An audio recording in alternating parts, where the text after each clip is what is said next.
Mayong hapon sa tanan. So, since we already have a vaccine in Manila, so mugag kumpleto ng attendance, oh. Ah,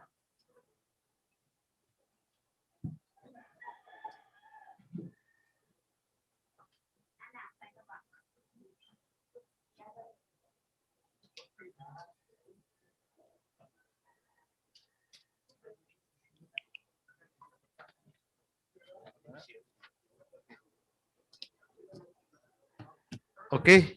Tungod kay nanay vaccine ha, kung complete attendance na, oh. Oh, Mr. Secretary, Majority Floor Leader. Okay. The 78th regular session sa Guniang Panglusod, Dakbayan sa Cagayan de Oro is now called on to order. Please do stand. An invocation by Councilor from District 1, Councilor Lord Antoine. Mayong hapon kanimo. Full house.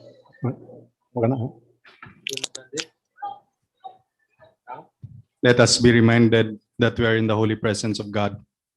In the name of the Father, Son, Holy Spirit, amen.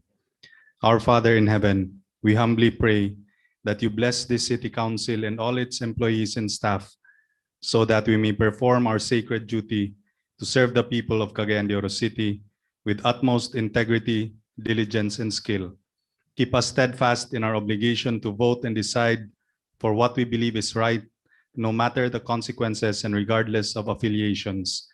And may the virtues of temperance, courage, and humility be always present in our hearts, so that we may properly serve and be shining examples to all our constituents. Amen. Amen. Thank you, Councilor Lord Swan.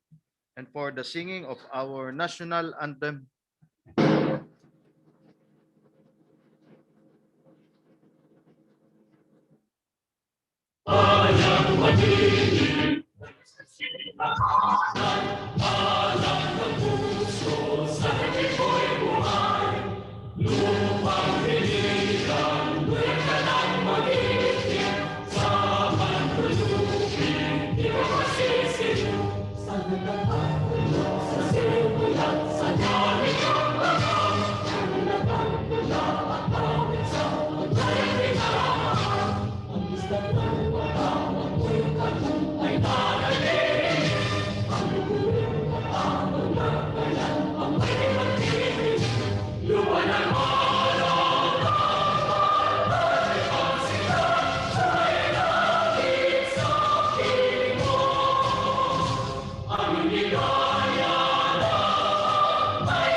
And for the Cagayan de Oro March.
Maayong hapon sa tanan.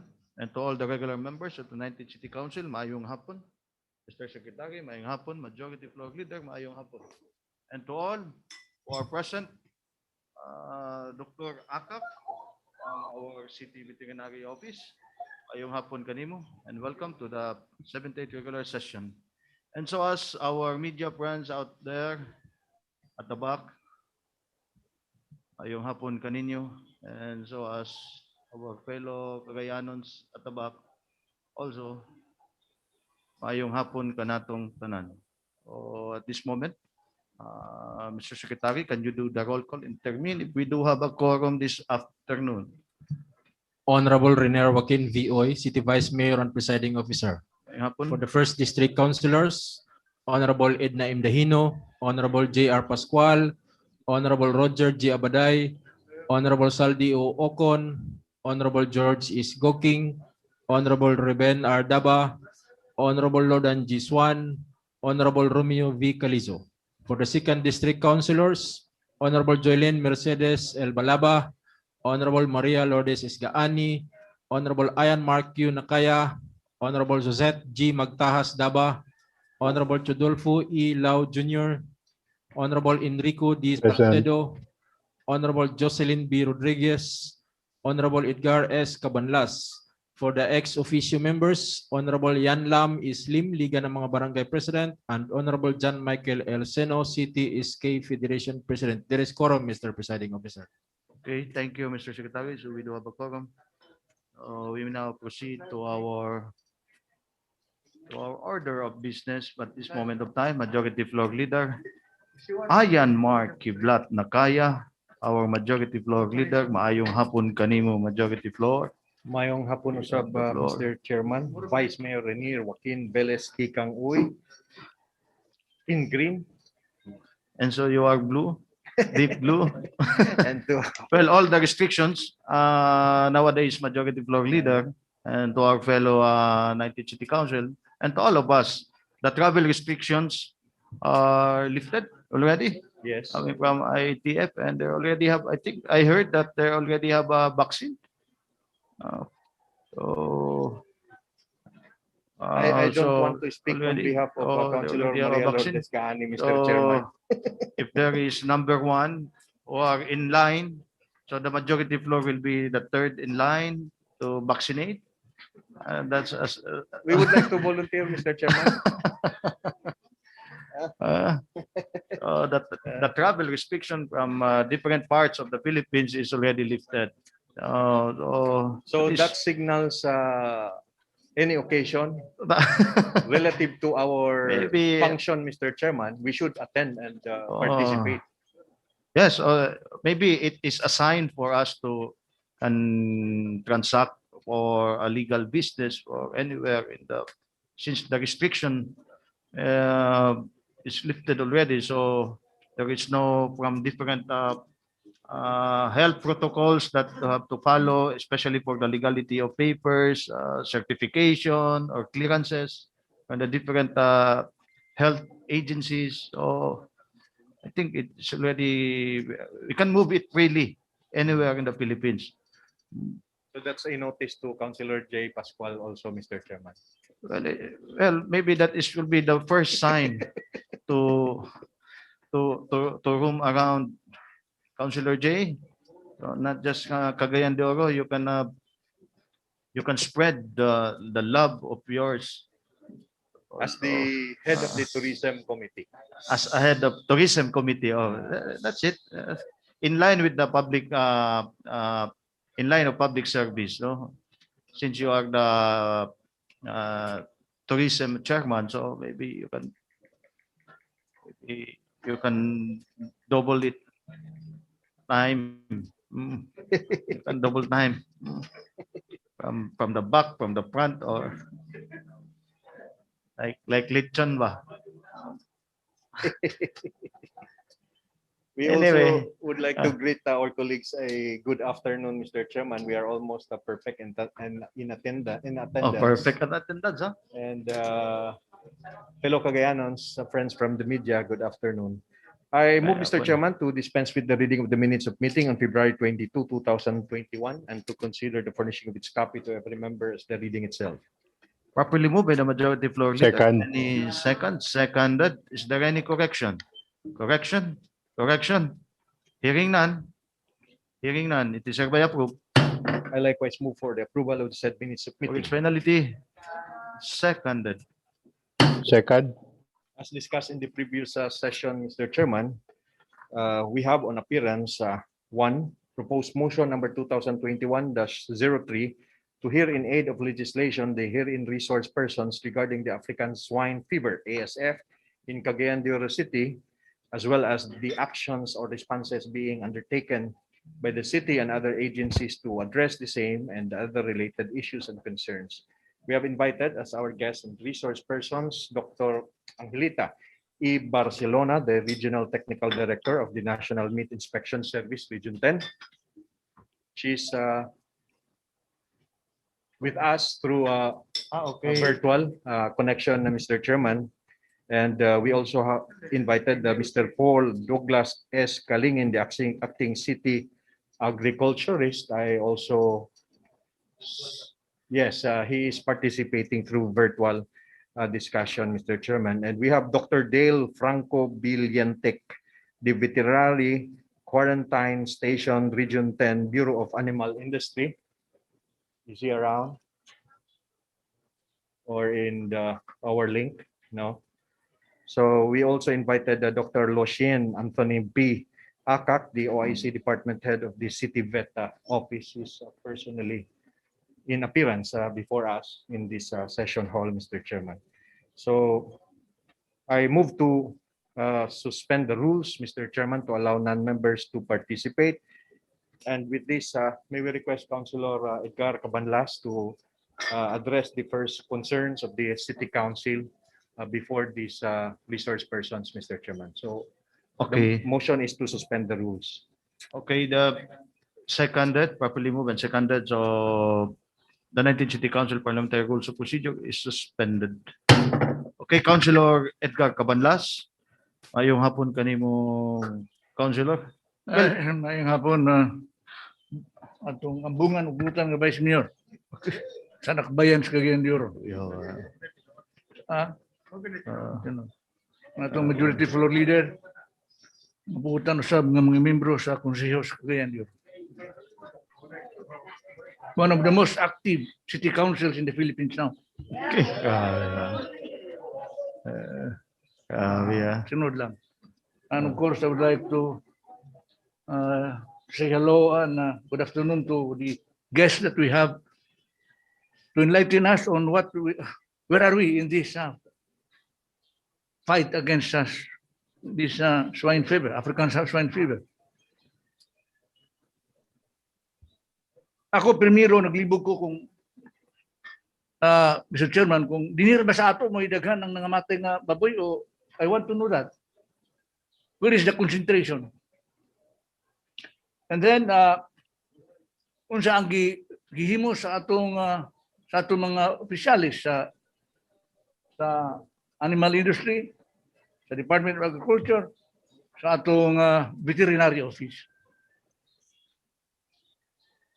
Because as I said before, hog raising is very important to us. Almost everybody here in Cagayan de Oro eat pig meat, pork. Now, sa akong tanaw, mga 60%, sa akong tanaw lang, nga source sa meat, sa pork meat dinis Cagayan de Oro, comes from these ordinary hog raisers. Not from the mga dagko ng mga hog raisers. So that, kung imong tanawon, giunsa nila pagbuhi, kini nas ubos. Ako nang katagon nga underground economy. Dini sa ato ang gabuhi nato underground economy. Ang ilang kasaligan sa ilang bahog, sa ilang mga mananap, ang kanagid ang pasaw. Nga mo ilang ipakaon sa baboy. But now we are banning the use of pasaw as food supply to the hogs, to the swine. Namo ni atong problema. If we do that, sigurado ako nga mo-reduce gid ang supply. Another pangutana, kaya ba sa atong mga industrial or big hog raisers to supply? Unya, what will happen to these people nga nagbuhi sa mga backyard hog raisers? Ang ilang mga anak nga nag-eskwela. Kung sa ilang kanon, di mo naman mo pwede nga tagaan na tag sa kalibuda. So, what are we doing? Now, I am not saying dautan ang Department of Agriculture, but I will frankly tell you, disgusted ako sa pamaagi sa Department of Agriculture, especially on issue of agriculture. Lakip na ang pagbuhi sa mga mananap. Wala ko'y nakita nga suporta. I myself is a corn raiser. Gamay lang nung ako, pero kung sa kakita nila dito sa kusagabok, namisita na kung nangumusta, kung kumusta ako mais. So, nawala na akong gamay pagsalig.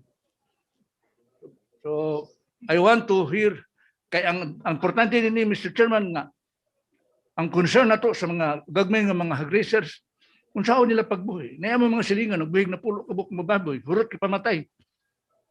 Mga bakti nang kipamatay. Kung saan naman na naroon. That is the issue, Mr. Chairman. I would like to, sa ako lang na, amot ng kasawa. Thank you very much. Okay, thank you, Councilor Edgar Cabanlas.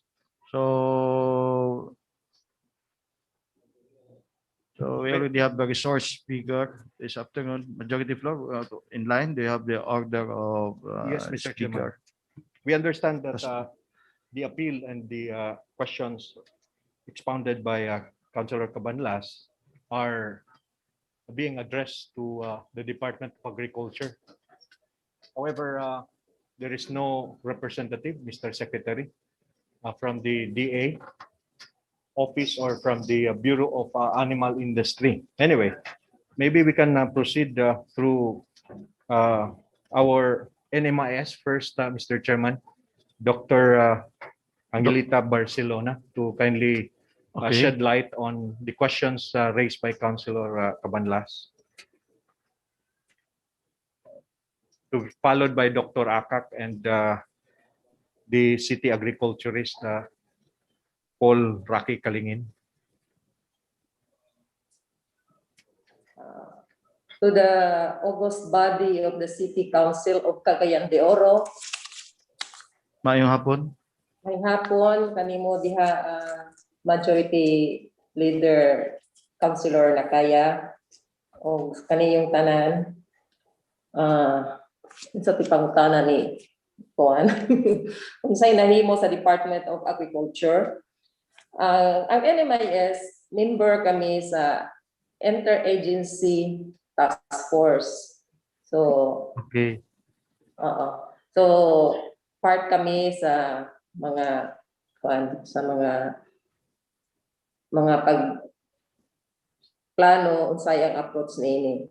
So dinhi sa Region 10 nagsugod ang ESF, nisulod ang ESF dito sa Iligan. Adtong sometime November.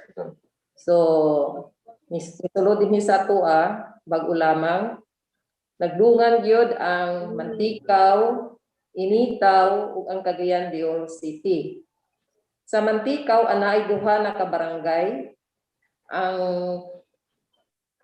Initaw duha gyapon ka barangay ug ang Cagayan de Oro kabalo kaayo silang Dr. Akak kay ug ang agriculture level sa diha sa local kabalo kay sila kay tungod kay hands-on kay sila sa ilahang sila gayud ang naa frontline ani nga activity kay kining ASF kanitanan ang direct line is the local government unit. So kung dunay mga pangutana unsa na ilang mga gibuhat sila siguro ang maayong pangutanon but kami na nagtan-aw they are on the right track. Mr. Chairman. Okay. Thank you, Dr. Angelita Barcelona. So, majority floor. Mr. Chairman, thank you, Doc. And I guess there is one representing the Department of Agriculture, Bureau of Animal Industry. Are you around? Please join us. You can address the body using the center podium. Niya na ng perma. Please identify yourself and inform the body. Dini lang.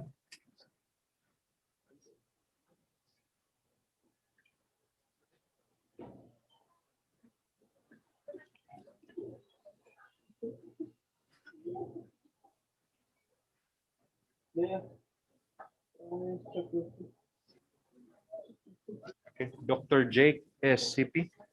May Yes, hapon. good afternoon, May hapon. Mr. Chair, Vice Mayor, to the floor leader and to every honorable. I am Jake Sepe, representing the veterinary quarantine service of the BAI. And as we all know, we've been hit by ASF na gid. But before, mga 2 years pa mi nag-prepare, and luckily napugga na mo for 2 years, but karon nikalat na siya sa city. We have this initiative na nami ASF Task Force or Interagency Task Force for the ASF outbreak. This is a composite team spearheaded by the DA Regional Director Carlin Corliado, NMIS, City Veterinary Office, Provincial Veterinary Office, and other attached DA, Department of Agriculture agency. So we have many protocols regarding the prevention of African swine fever. We have checkpoints all over the city as well as our region. We have these checkpoints all airports and seaports in our region. We inspect every pork products coming here, going inside, and we have this farm accreditation, piggery, as well as the poultry. So right now,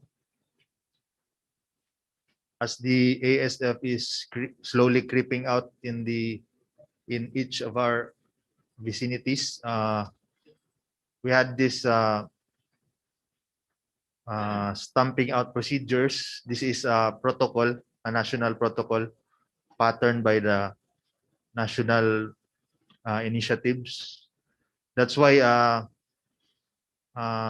honorably, there are pigs which are depopulated na because of the contamination of the virus. This is a protocol that will help control the virus, because this is there is no, even now, there is no treatment and there is no even vaccine for ASF. And unlike COVID, ang mortality rate is 100%. When you say 100%, if the animal or the hog is infected, there's no chance of recovery. So that's why the depopulation procedure is one way of controlling the disease. So there is what you call 1710 protocol on the disease. The one, there is an point of reference. We plot the point of reference to where there is an approved with laboratory support na positive yun ang animals. So from that point of reference, from that ground zero, you have to draw a 1 kilometer radius before to depopulate the pig population in the area. But right now, it is adjusted to 500 kilometers. I mean 500 meter radius. So gikatunga na lang. This procedure will stop the spread. Ang challenge lang is the population procedures, especially the budgeting. But I know Dr. Aka can support this in what we did in the city. So for now, this virus is very resilient. It can survive even 1,000 days in frozen meat. when you subject it to cold, it can survive 3 years. In the environment, it can survive 50 days without the host. When you subject to heat for about 30 minutes, 60 to 70 degrees for 30 minutes, it can withstand it. So that's why it's very critical for everyone to cooperate and to be educated. Kaya ang uban ani is ang culprit ani is mga tao ra gyapon ang magpalusot og mga pork products.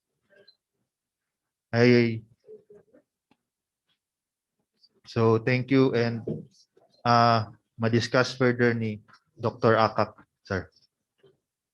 Just follow-up questions, Mr. Chairman. Kalungan na lang, kalungan ba? No. Okay, Majority Floor, give me na proceed. Okay, thank you. It's African because it came from Africa. Is that correct? Yes, Your Honor. Okay. So in other words, it has traveled from one country to the other and reached to Philippines and Cagayan de Oro City Yes, sir. just recently. Anyway, so this is very serious, and the concern of the public is how we can turn around the situation because to many, especially in the lower strata of our society, it's better to buy pork than fish, although fish is more healthy, but compared to quantity and volume, pork will be economier than fish. That is why pork is very popular. In all this, Dr. Sipi, how do we really solve the situation? That's the first question. Maybe concrete acts after the fact, because there are already incidents in Cagayan de Oro. To control the border is no longer an issue because we already have that within Cagayan de Oro jurisdiction. The second question is the one also raised by Councilor Cabanlas on the kitchen waste, or pasaw. Swill feeding, Your Honor. What is it in pasaw that would justify our action to prohibit the use of pasaw for food of these hogs?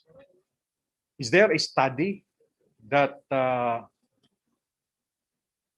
from the elements or in the character of pasaw that produce and transmit ASF? And the third question, Dr. Sipi, is we have been hearing in the news, read on the broadsheets, that ASF does not harm human body. On the contrary, if we will just apply practical analysis, ngano dili man mo put in danger ang lawas nga na lawas sa baboy na kuan man. I don't know. Explain to us. Thank you. On the first, second, and third questions. Okay. The first question is whether we can control the ASF outbreak. Yes, we can. But mind you, this is very hard for us to contain or even control. I cite an example, Spain. They only have commercial farm there. They have high technology for farm raising there. They have this tunnel ventilation system for their pigs. They have good biosecurity. But they it took them 30 years to control the disease, to eradicate. They have big budget for the eradication.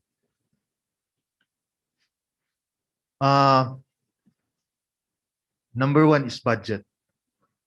If you don't have budget, you don't have manpower on the spot right away, because time is the key. Maybe hours or minutes they can spread easily. They have this. I can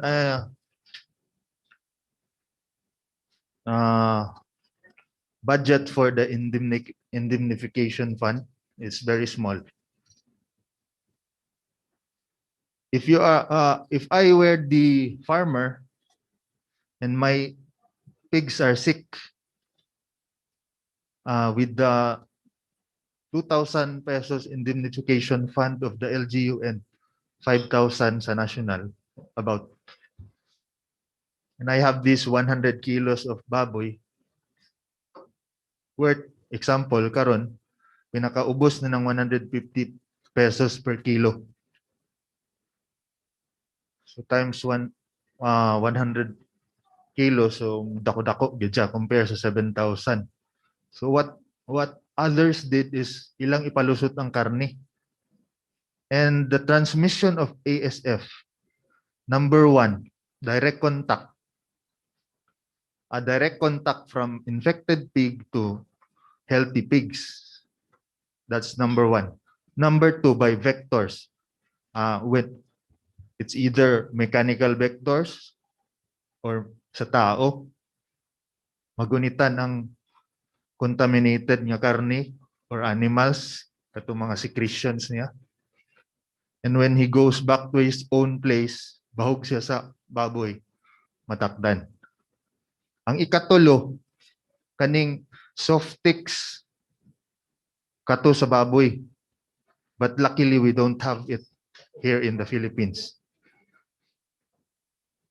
Number four, swill feeding. Swill feeding is common in the Philippines. So that's why, compare sa uban countries, mga first world countries, here in the Philippines, it's like a culture. Swill feeding, ang uban nakapag-graduate na og college sa ilang pasaw. Lisod kina nato i-control, especially we don't have substitute. Example, we stop swill feeding, but we don't have any substitute for the swill feeding.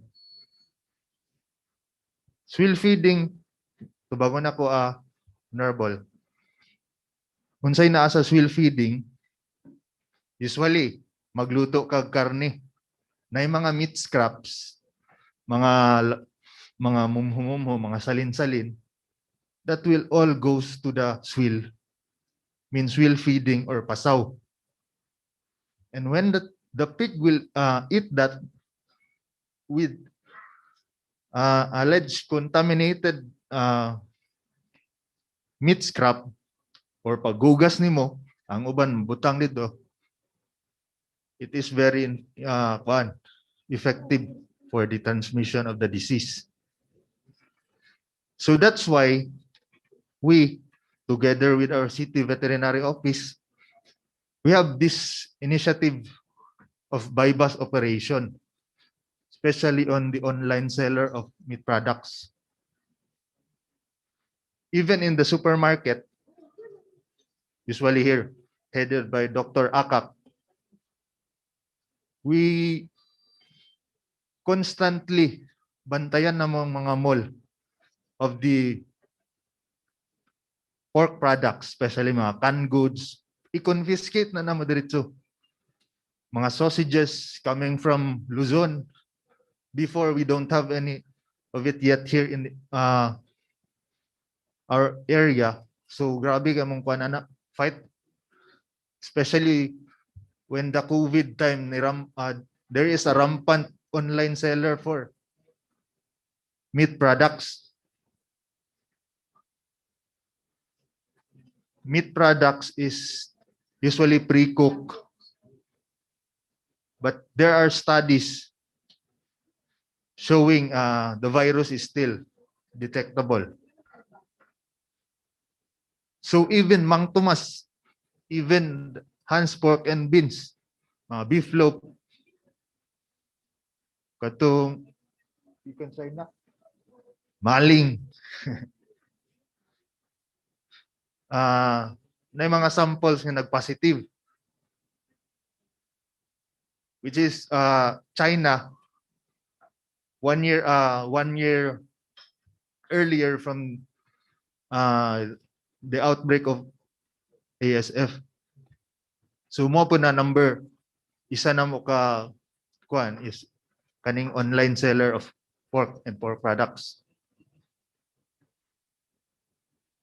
Third,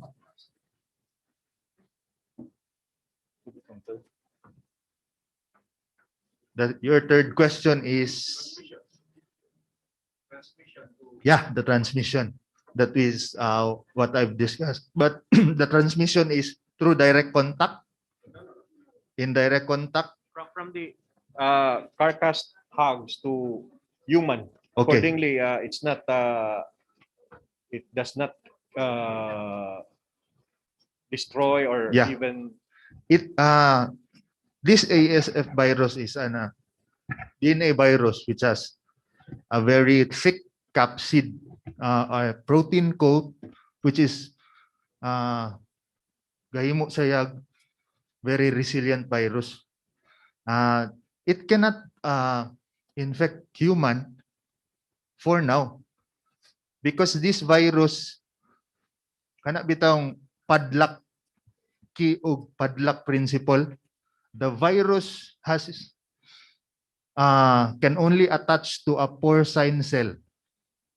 Bahalag unsa pa na nga breed ya, bahalag unsa pa nga klase nga baboy, hybrid ba or baboy damo, wild boar, anything basta baboy mo fit to iyahang kuan, which specific lang siya for the porcine cell or sa baboy. Then when the virus attach the porcine cell, it can replicate rapidly. Pag makaon sa human, Pag makaon sa human, what's the effect? there's no effect for now. And the reason is specific siya mo attach sa porcine cell.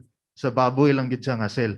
so immediately ma-discharge lang sa tao ang kana. Study show na dili siya ka-survive because of our acidity atong intestine. But there is our NMIS na director. Unhealthy pigs or unhealthy animals is not fit for human consumption, whether zoonotic or dili. Zoonotic meaning makatabok from animal to humans. Kaya itong galikayan po na sir, basin mag-mutate sila sa new environment, and it can readily infect humans is it's a bigger problem. Sige sila ka constantly exposed to a new environment. Muna delikado, they can adapt to us. Okay, the Dr. City, Yes, sir. I just want to clarify, since you told us a while ago that this ASF, the mortality is 100%. Yes, sir. So this is more deadly than Not the coronavirus. unlike This could be hit as a more fatal than the coronavirus. Correct. So this could be 100%. 100%. Except the coronavirus will be, you have 50 or 60% that the mortality rate. So this ASF is 100%. Ang coronavirus, ang COVID is 2 to 8% mortality rate. And 2 to 8. yeah, and this is But ASF is 100%. 100%. So whether imong depopulate or dili, mamatay gid 100%. That's why we depopulate the area, kay kung dili siya ra mag-depopulate and hurot gyud tanan baboy. So this could be So more this fatal is- than coronavirus. This is a sacrifice to sacrifice this little population, or they will die naturally without any treatment or prevention. So only the pork or this could be contagious only to the pig or the hogs Yes, or Your any Honor. other animals Yes, for we the can nagya po yung transmission by way of vermin, mga flies, or pwede kung chicken nagkakha dito sa nagpatay, then muadto siya sa bikas nga farm, nagya po. Anything na bisag inanimate object, imong footwears, langaw, or na ilaga na namatay dito, kauno niya, pagbali niya sa bikas farm nga katakon na po siya. but only the pigs or Only the pigs. Murag vector lang siya. Okay. So career. So I think you are in highly demand for this question this afternoon, no? So which is first? So maybe, well, we will call you our regular members. Maybe since you have many clarificatory questions, so maybe we will proceed by way of age. So, Councilor Roger Abaday, you will be the first. Thank you very much, Mm. Honorable Vice Mayor. Mhm. By beauty first, beauty. Good afternoon, my fellow colleagues and those who are listening to us today. Now, I just conscious that ASF is deadlier than COVID, no? Coronavirus. I heard in the news in Manila Zoo, ang ilang mga tigers o ilang mga mananap na igo kuno sa COVID. Now, this ang COVID COVID or ASF? Dili, my question is in line with the animal veterinary man. Matakdan ba ang mga animal sa COVID like hogs? Related ba niya? Closely related na although disease is different. Doon na ba'y tendency nga ma-COVID sa ang baboy, lalo baboy mananap in your study? Kaya ang isip dili man maka-affect sa tao. Pero how about sa baboy, maka-apektar ba ang COVID sa baboy? COVID-19. For now, dili ko sure, pero dili siya makatakot sa baboy. Pero I don't know if it is the same coronavirus that affects the animals in the zoo, because coronavirus is a very wide quad. They have strains, yeah. So I don't know if The COVID-19, mutation of it, specific COVID-19 is the one that affects the animals in Manila Zoo. But for now, we don't have any COVID-19 cases in pigs. Okay, Councilor Ruben Daba wants to ask some question to Dr. CP.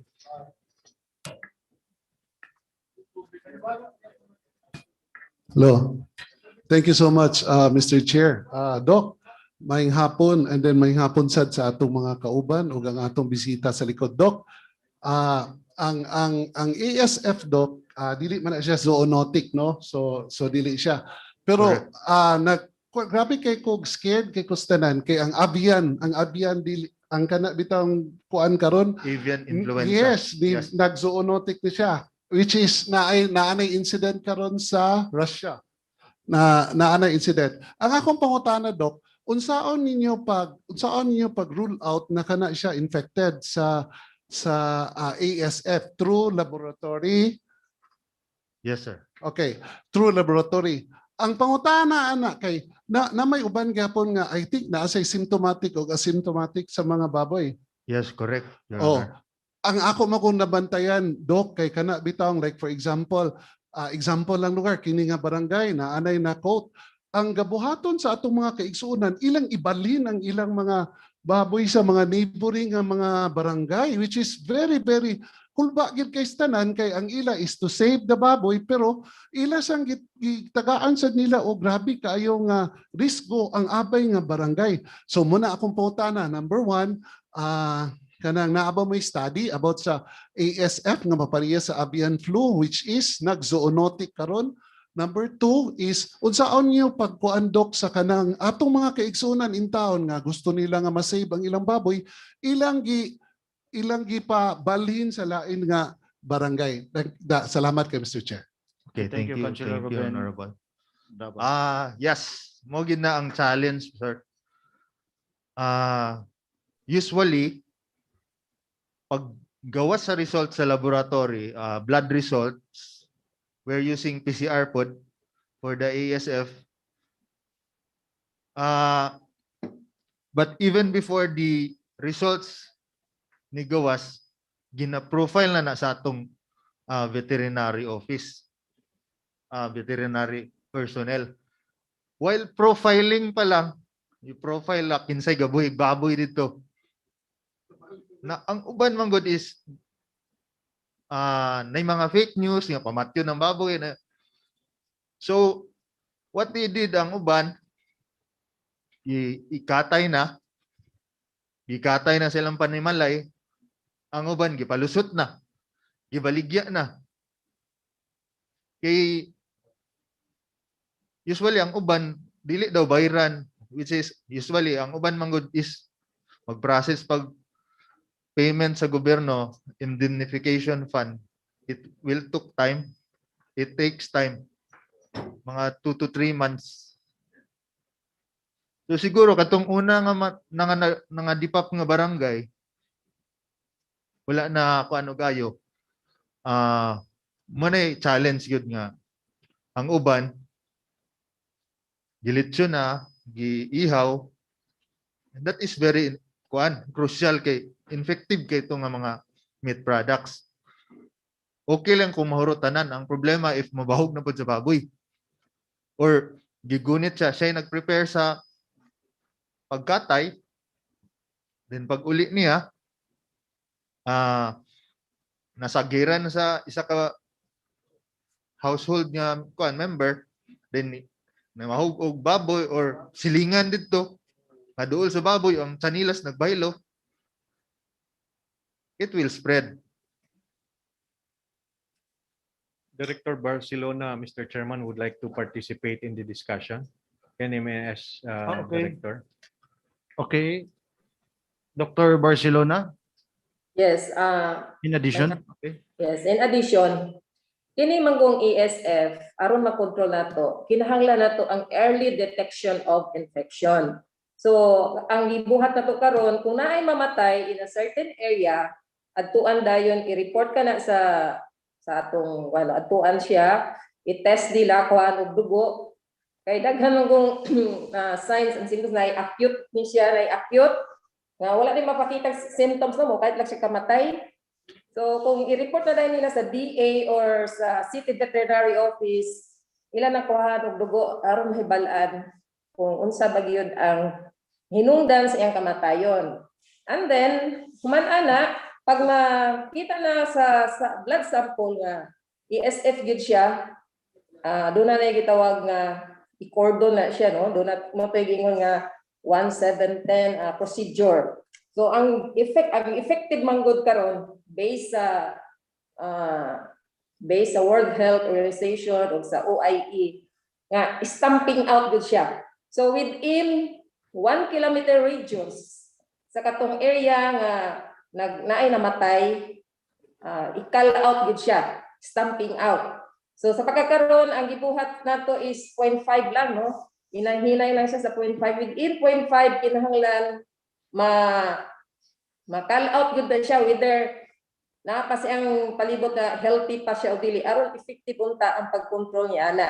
Kay sa ingon ganiha nga kini nga kagaw walay kaayuhan, wala kay treatment, wala pay bakuna nga na-develop. So birikuan kini kay siya, no? Mas-spread ni siya, mas-spread out ni siya or ma-transmit na siya through direct contact sa baboy to baboy or sa tawo nga naghandle sa baboy o kanang kung doon na mag-infected na ihaw, giihaw lang sa kilid-kilid o maibaligya or maibaligya o mapakaon sa tao, mutabang ka na mo-spread out ang sakit. So paspas ang pagkakuyanak sa ASF. So ang mo kana dayon nga ipagawas na dayon ang zoning na dayon, no? So kinang infected area mahimo siyang red zone. So pagka ang kuan sa within 1 kilometer infected area, and then ang zone sa within 7 kilometer mahimo na dayon siyang ma-quarantine or the surveillance siya, meaning i-survey ang area kanang random sampling of blood kung basig dunay nanay na infection ito nga anang within 7 kilometer. So kana po diha nga quarantine zone, dili pwede ang iyang mga karne or live hogs nga motabok dito sa katong wala pay nakita or free zone, no? Dili pwede siya ipaadto dito aron ma-contain gyud nato nga within lang anak nga area. So kinahanglan ang zoning and then epidemiological surveillance o diretso ginato patyo, no? Humanely atong patyo ang katong within 1 kilometer sa foxay, no? Kanang ang infected nga kwan nga namatay ato yung siyang diretso stamp out. Muna karon ang gibuhat sa atong setebet. So pwede ilan na nang gibuhat karon og mauna nga duna nay nga bayaran og 2,000 sa city og ang taga DA usab ang national gahatag pud og additional na 5,000 para na lang ma-contain nato naningkamot nga ato gyud siyang ma-contain, no? Dili na mo spread out. Pero unluckily dinhi sa Cagayan de Oro akong nakita nga wala kaayo no kanini at tabok na siya sa mga different barangay. So ang approach karon ana siya barangay based na ang pagpaningkamot. So kada barangay mga kapten, no, mga kapitan gitahasa na pag nangayo og tabang nga unta magbantay na kada barangay.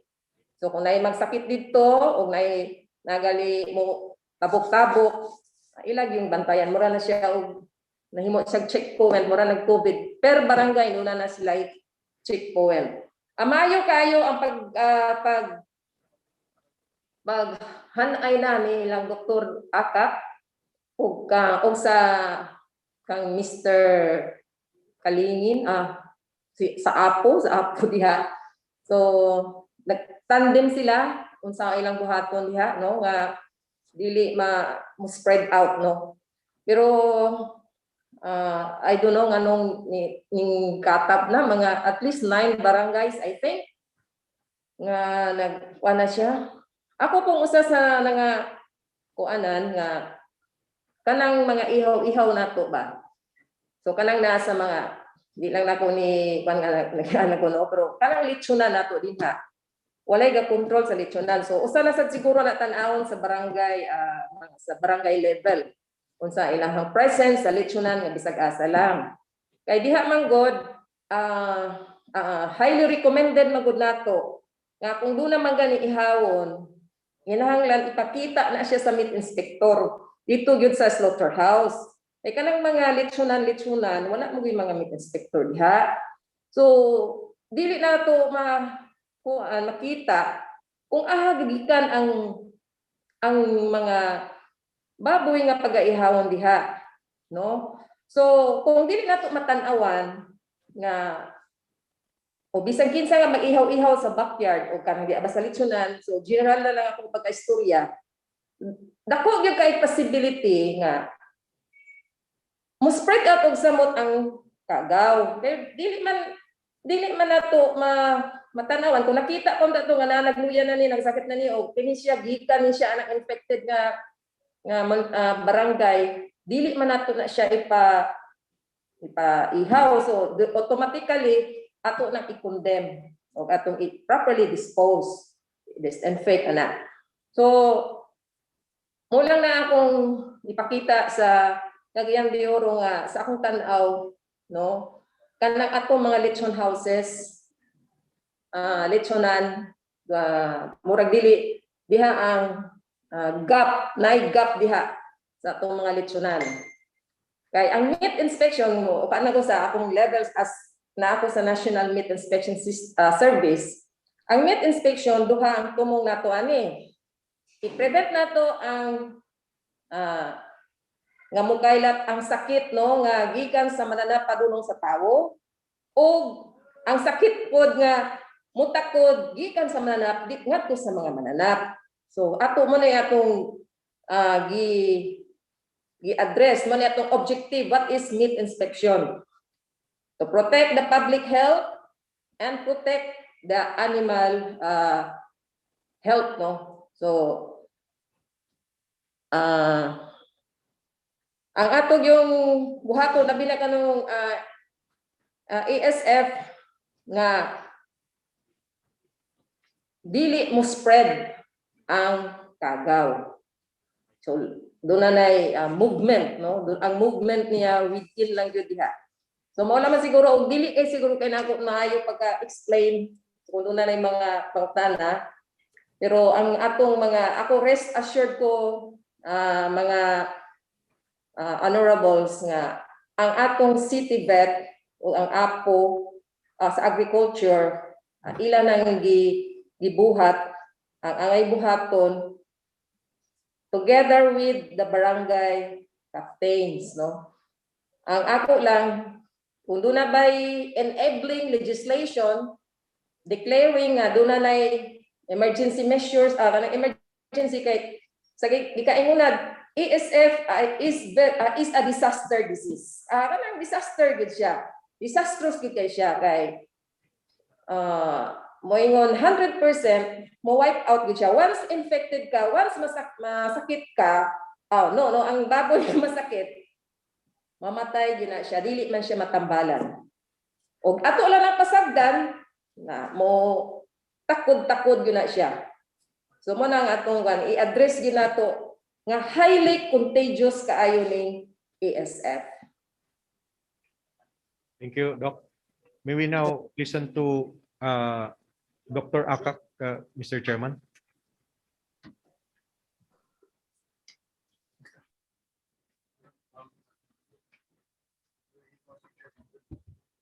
To our Vice Mayor, Rainier Joaquin V. Uy, to our Majority Floor Leader, Ayan Mark Yu Nakaya, members of the Honorable Body, maayong hapon sa tanan. All right. Before going further, let me share with you, to everybody, on what the Veterinary Office of Cagayan de Oro has done regarding the African Swine Fever. Okay, we prepared the slides for everybody to know on what's going on now in our city, bahin aning African Swine Fever infection. Okay, this happens on these dates. Sometime in February 10, 15 and 16, we undergo culling or depopulation at Barangay Mambuaya, and a number of farmers were affected, 127 of them. And on February 11 and 17, 2021 at Barangay San Simon, and 130 racers were affected. On February 19, 2021, at Barangay Bikingon, 40 farmers were affected. February 20, 2021, in Barangay Agusan, Puerto, Makasandig, and Indahag, and numbers of 25 racers in Agusan, 30 in Puerto, and Barangay Makasandig, we have 26, and Barangay Indahag, 5.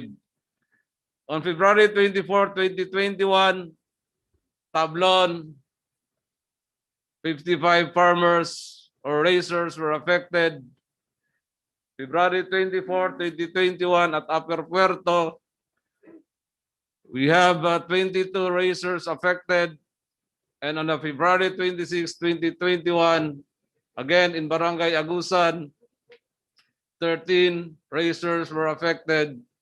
Barangay Patag, 14 racers were affected, for a total of 487 persons.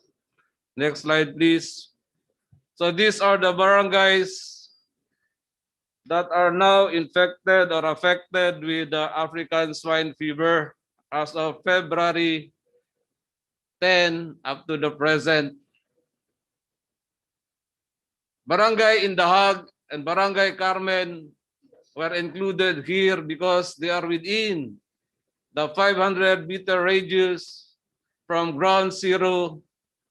Like Indahag, the ground zero is located between the borders of Makasandig and Indahag.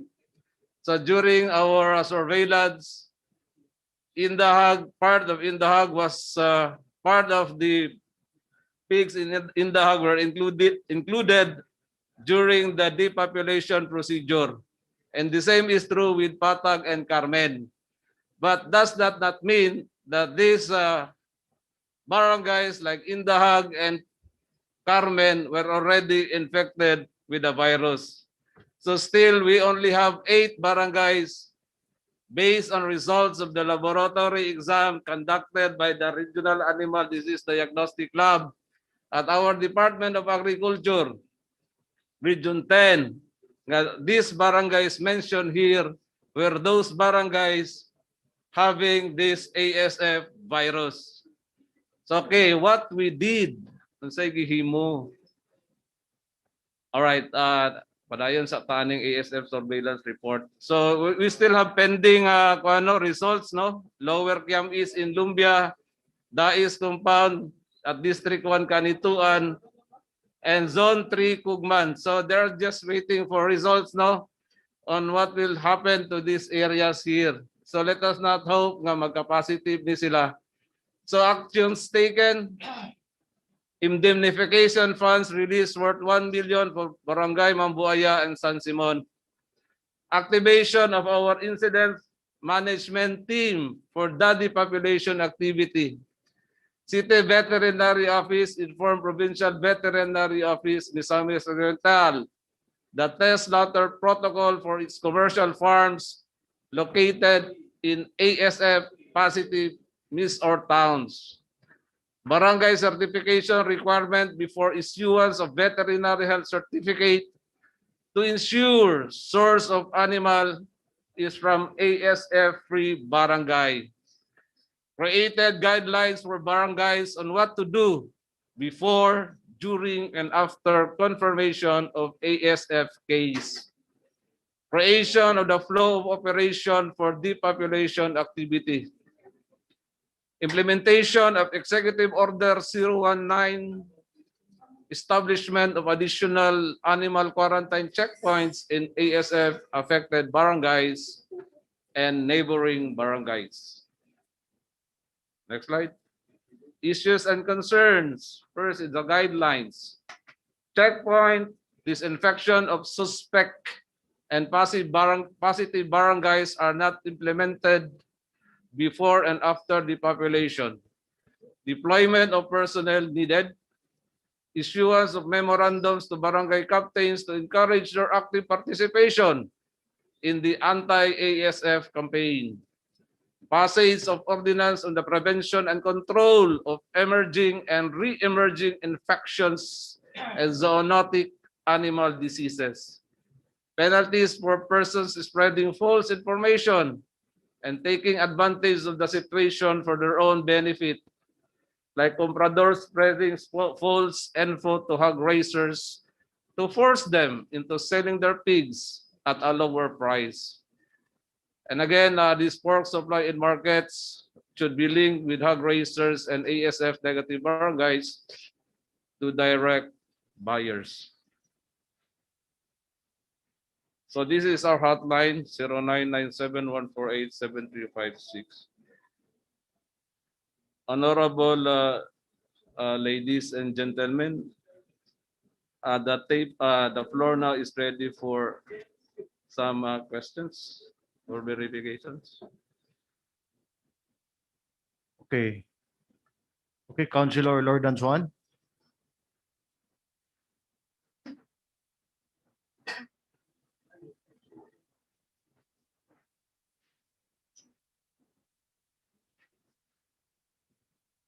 Hello, Doc. Good afternoon. Good afternoon, sir. I would just like some clarification because one of our doctors online said that the culling was within 1 kilometer. Is it 1 kilometer or 500 meters?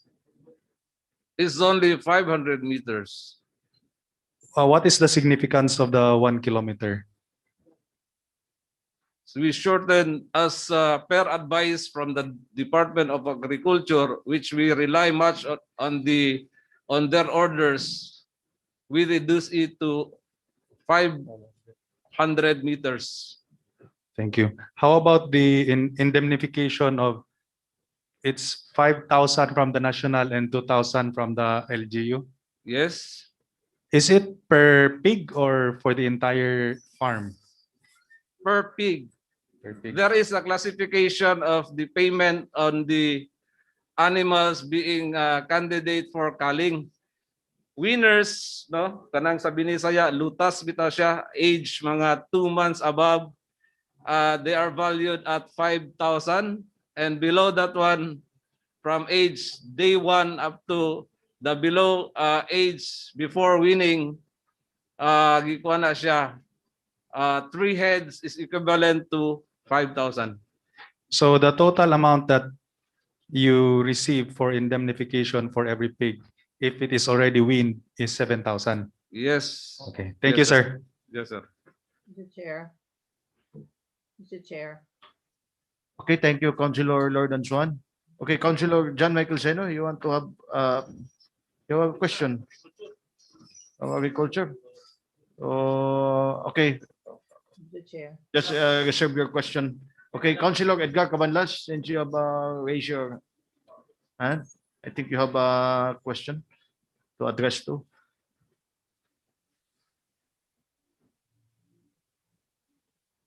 Thank you very much, Mr. Chairman. Okay, we are talking about food here, and is there an bigger plan or for the hog raisers in Cagayan de Oro For the recovery, for the recovery? okay. And second, do you have enough personnel to compass the inspection and everything, and the culling and the Okay. I mean the laboratory test? Okay, let Okay, me. we are not talking about people here. We're talking about pigs. There's too many pigs. And third, nabantiyan na to karon nga medyo daghan na gid kayo sakit karon sa pananap.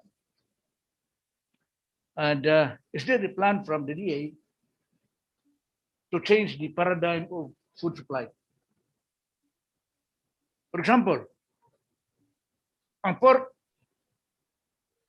murag delikado na ta because it will take 30 years before it will begin. I mean, mawala na yung sakit. Is there any alternative plan? What people should eat?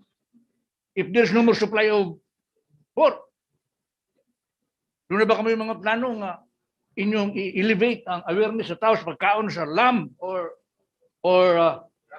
rabbit or whatever. Yes, Pagkaon man eh. that could be. Ha?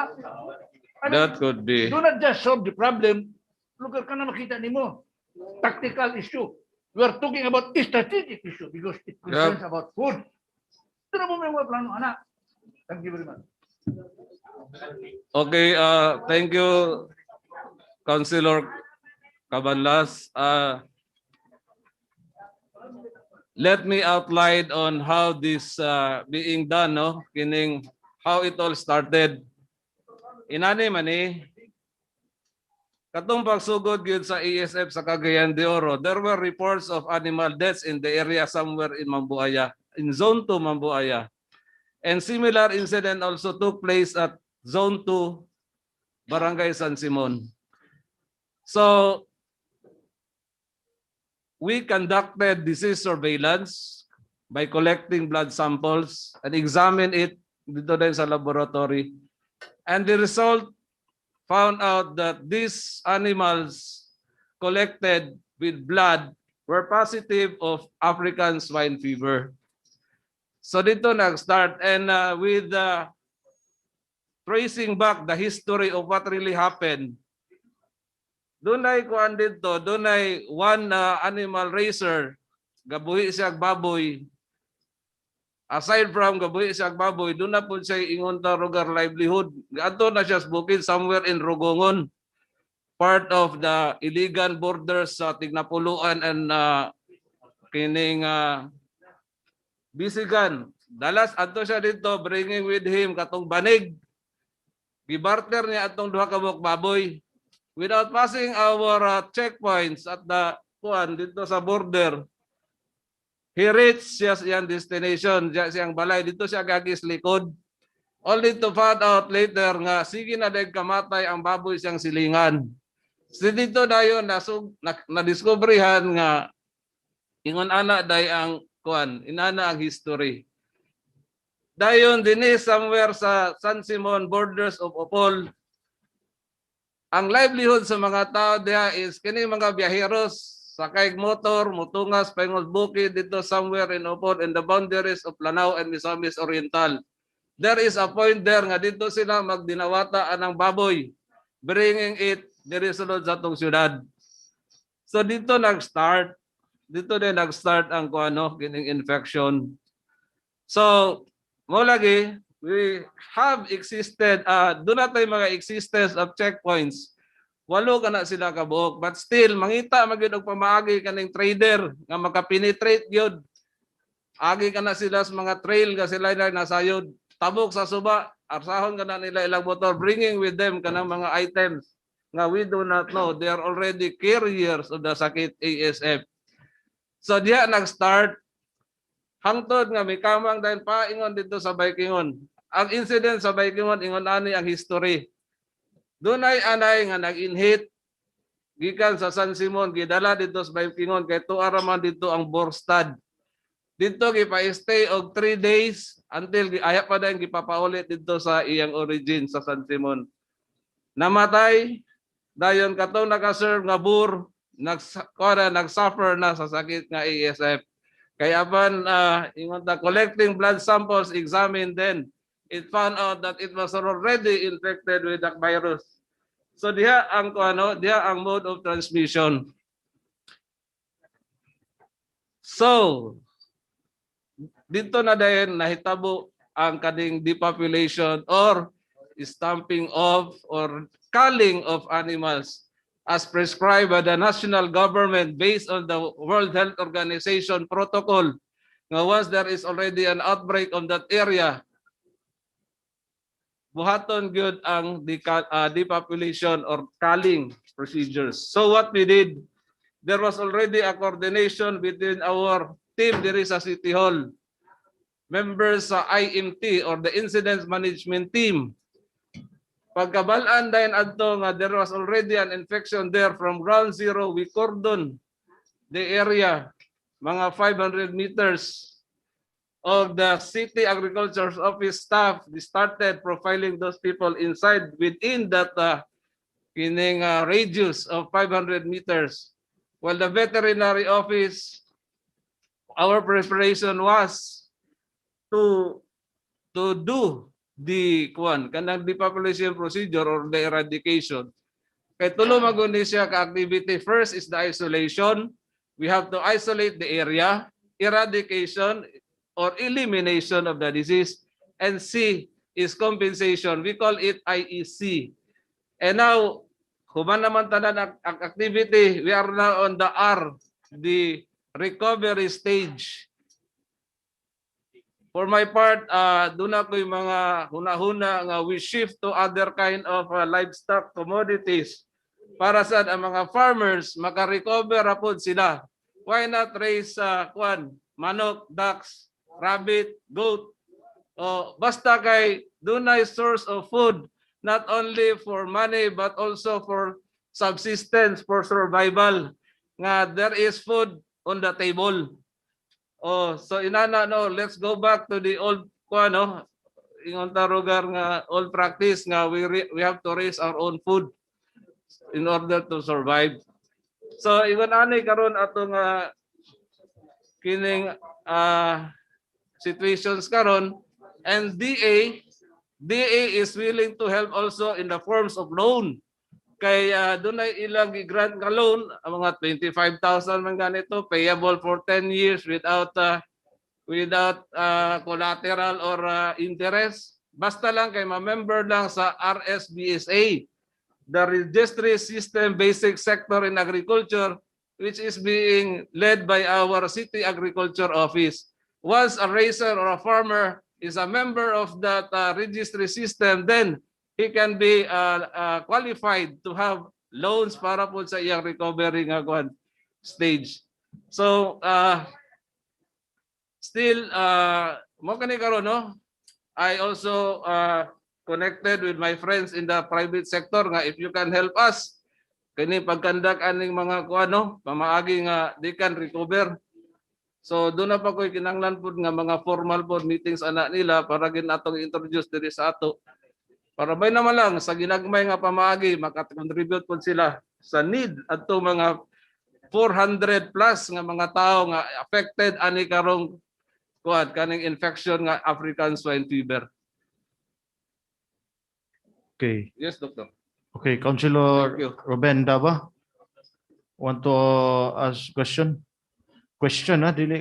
Thank you. Thank you, Question Mr. Chair. Question. Ang Dili akong kanta. pangutana sa sa 400, tanan to sila members sa katong ingon nimo, sir? Yes, sir. Okay, salamat sa Ginoo ana, sir. Pero katong uban nga wala member ana, sir, can you have a quick how to be a member of that? We encourage those nga wala pa gyud lugar magka-register kanang sa member dia sa barangay nga to keep in contact with the technicians assigned sa City Agriculture Office para po sila malakip sa profiling.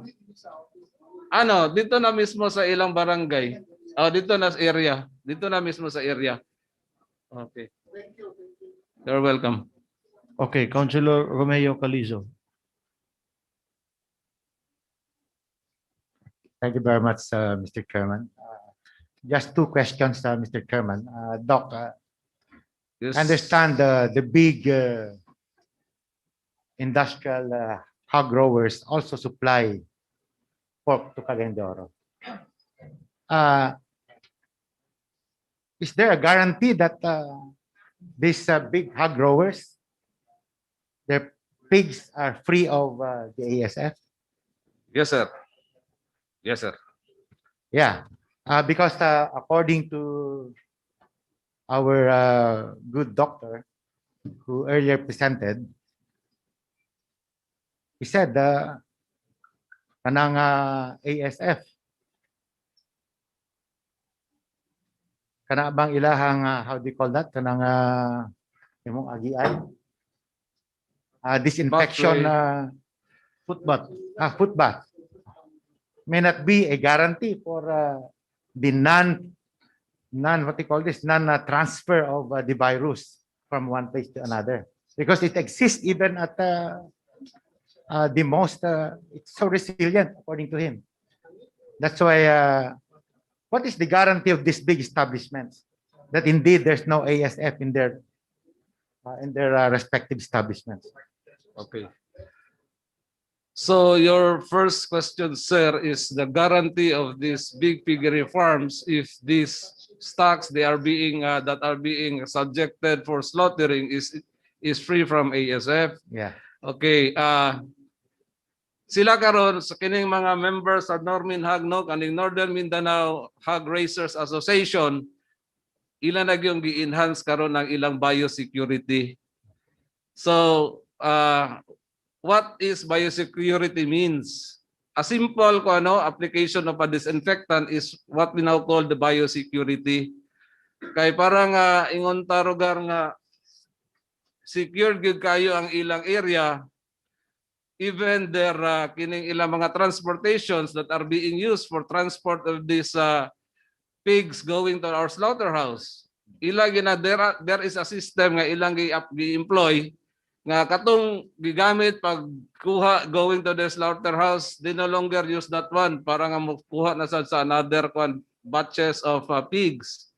So muna ilang gabuhaton, and even their kanang mga personnel nila, kanang ilang mga caretakers sa ilang animals, ila gani nang quarter sulod yun mismo sa ilang piggery. They don't allow them to go home or kanang magawas-gawas, control good ilang traffic. Now, in application sa atong barangay level nga mga smallholders, nga mga racers, I already give instruction to kining mga barangay capitans during one of our meetings, no? Dinhi sa EOC nga wala sa movement gid karon sa pigs within your area of jurisdiction. Especially gyud adtong katong areas nga were already infected with ASF, kay we will be still doing kanang surveillance activity. What is surveillance activity? Kanang we will again collect samples dito, collect blood for examination, and if comes out nga negative na sa infection, then that's good. That's a good sign nga sa hinay-hinay gaka-contain na gini nato ang virus.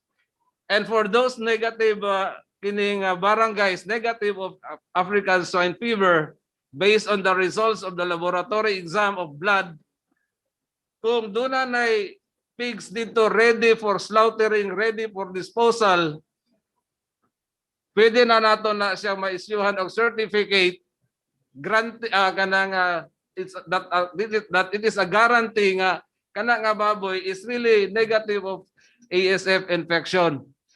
Ang kinanglan lang ana is I require them to issue certification from the barangay kapitan with the name, containing the name of the owner, containing the name of who is the buyer, and the description of the animal, para ma-issuehan din namo og veterinary health certificate sa office aron makaproceed na din na dito sa slaughterhouse. Let us not kanang ingon tarugar nga pasagdan ta na lang sab sila kay that's their livelihood. So para sa nga doon na po ilang maka-earn po sila, then sa ingon ana nga procedure, inaana nga pamaagi, mahinay-hinay nato pag-contain. And introduction of new stocks, gi-discourage sa nako na siya. Kung within your boundaries, within your territory, diha ra gyud mag-focus sa kining baboy activity. Even slaughtering of animals.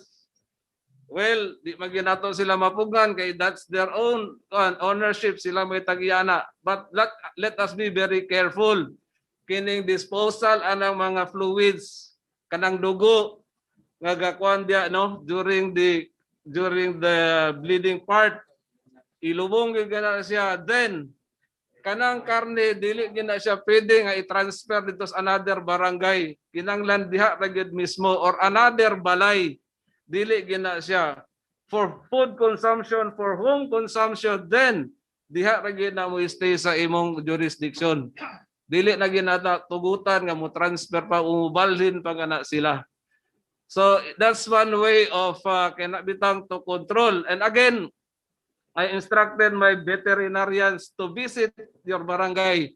Proceed, bring with you kanang disinfectant para nga ato rin silang matudluan. Let's educate them on biosecurity. Nga kung mosulod ka sa imong tangkal, gamitan nimo ang chinilas dito sa tangkal og lain na sad nga chinilas para sa imong balay. Kay this is another way of educating them on how to raise these pigs. Kay ingon talagi ang pasaw, let's mention about pasaw. Kung ang pasaw plant lang ang iyang base ana, dili siguro na makatakod og BSF. Ang buwan manggod ko ang pasaw is already contaminated of pork meat. That's the time nga naa na din na siya. Si pasaw mo play na din ana sa senaryo. Pero kung sa bukid like root crops or kini mga talbos ng kamote, di man na makakos og ESF. So, mura po ingon tagaan tasad sila kahigayunan nga makapadayon sila pagpamuhi dito. So, yun na no, para sa nga matabangan sila. But still, we will still advocate of not kanang giving pasaw. Kay si pasaw magod lain-lain na magod ang component anak niya.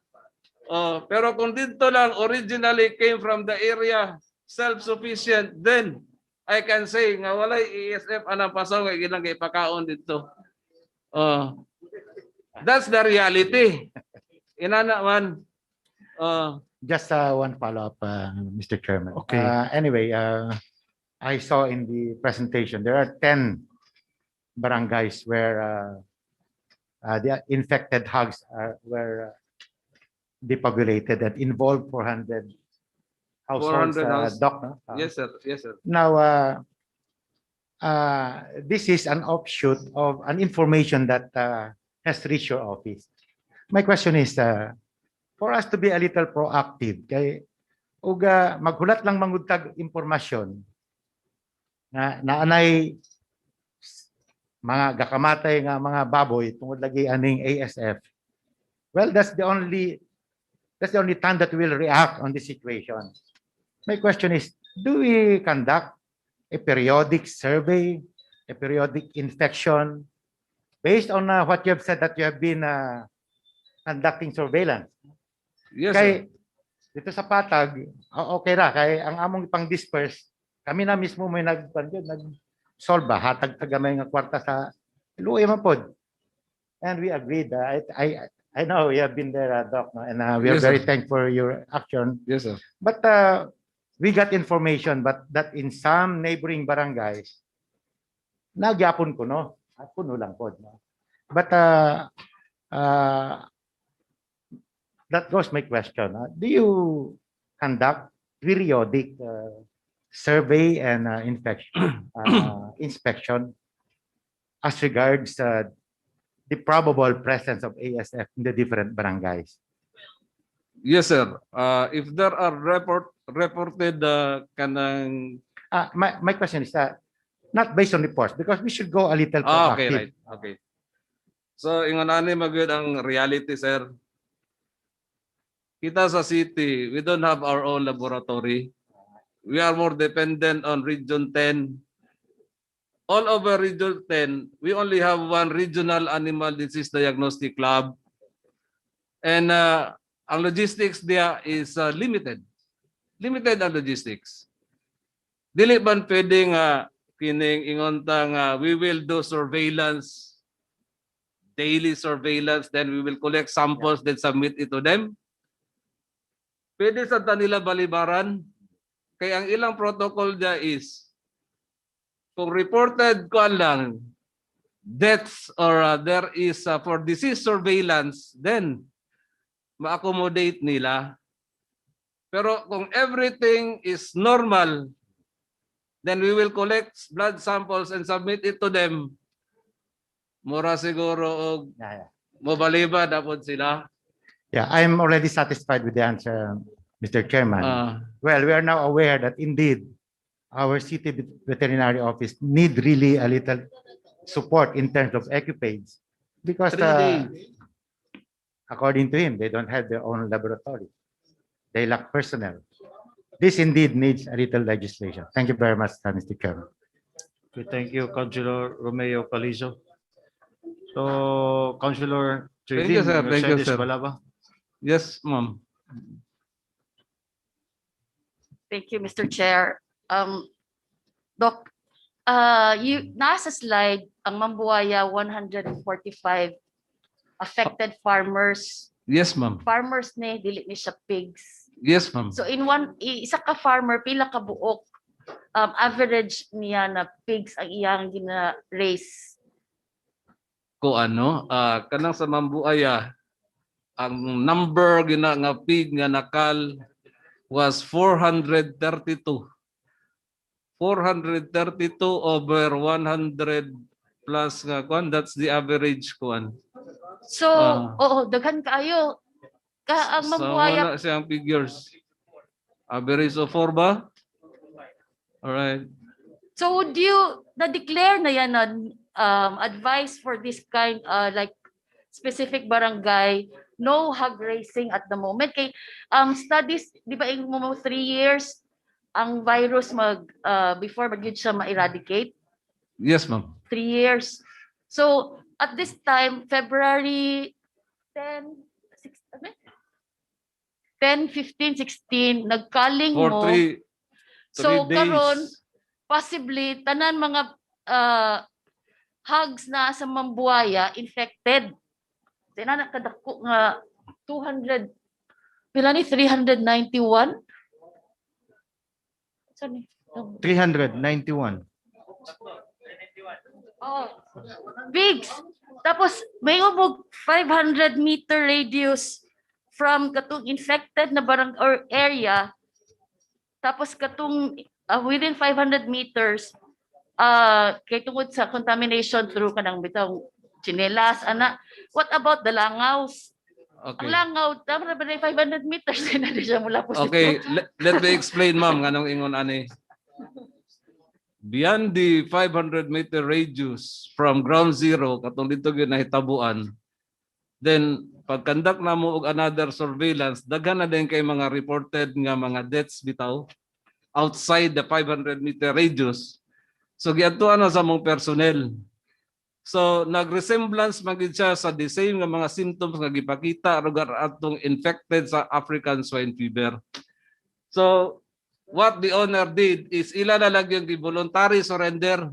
Wala na sila naghulat pa nga kanusa pa mamatay ilang baboy nga sila na day mulubong. So nakita na magid nila kung kuha na gyud no ang percent recovery is very slim. Kay wala may tay tambal. So kato siya, almost the whole of Barangay Mambuaya nag-volunteer na gyud nila nga ila na gyang gitugyan sa gobyerno ang kuano ang ingon tarogar ang responsibility on how to handle their animal. So inana ang nahitabo, ma'am.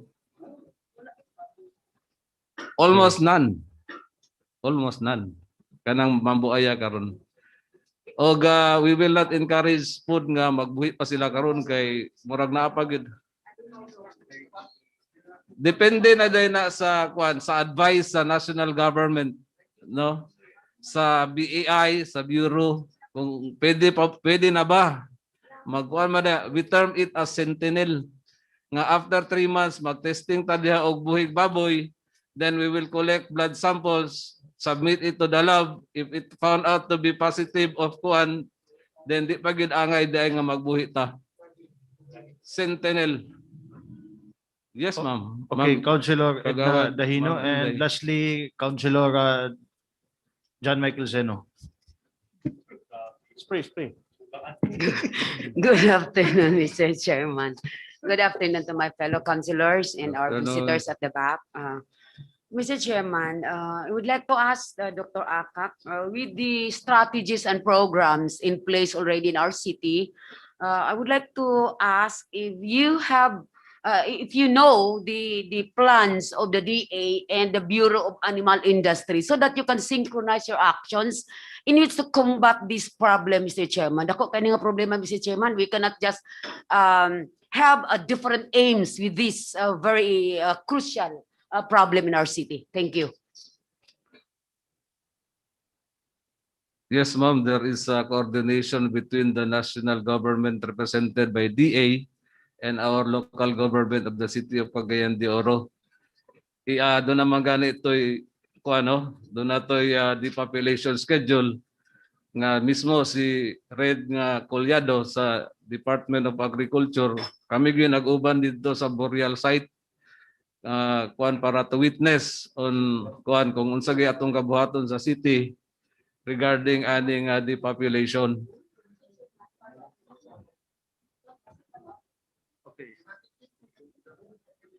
Mr. Chairman, again, it should be specific, miserable, Mr. Chairman. Knowing daghan kayo ang mga tao nga involved, Mr. Chairman, it is not specific, maglumba lang dagan paingon dito sa field without a specific action or specific plans on what has to be done, Mr. Chairman. That is why I would like to request, Mr. Chairman, that there should be a coordination or a synchronization of action in which to combat this very, very crucial problem. Thank you. Okay, thank you, Councilor Edna Dahino. And lastly, John Michael Seno. So,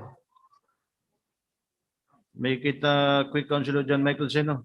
May hapon or very humble presiding officer, Vice Mayor Rinir, Joaquin Kikang Uy, and to the members of the 19th City Council, friends from the media, and fellow Cagayanons. I have one question to the Department of Agriculture representative. Pila ang ato ang testing capacity nga makaya kay akong nasabtan karon murag tulo pa ka adlaw aya mo gawas ang resulta. Na kung ako tag-iya karon kung nakamatikod ko sa akong silingan nga nag-ihaw siya kay nangamatay ang baboy unya gikuan og test. Yahon ko na lang akong baboy para ibaligya kay tagaan naman ako sa 2,000. 7. Wa ko naman. Ang 5,000 2 to 3 months pa as you mentioned aya pulian. Daw bi kung akong panghinabuhian inana. Wala. Ikaduha, para sa ato ang city vet. Yes, naay campaign nga bawal ang pasaw. Pero nakasabot ba kaha ang atong mga kabus ngano bawal ang pasaw? Lugar, mo kanay pangutana karon na bisan pag unsaon nato nagsinggit diya kung bawal ang pasaw, wa man na sila kasabot kay for how many centuries pasaw ang atong ginabahog. Namo na akong pangutana nga ikaduha. Thank you, Mr. Chair. Okay, thank you, Councilor John Michael Seno. Okay, Kinsa ko'y mutugog na to? Ako. Capacity Okay. daw sa REDDL. Okay. The capacity unsa kapaspas? Usually gina-pooling man na siya, sir. I'm not from the I'm just an umbrella sa DA, but I'm in the Bureau of Animal Industry Veterinary Quarantine.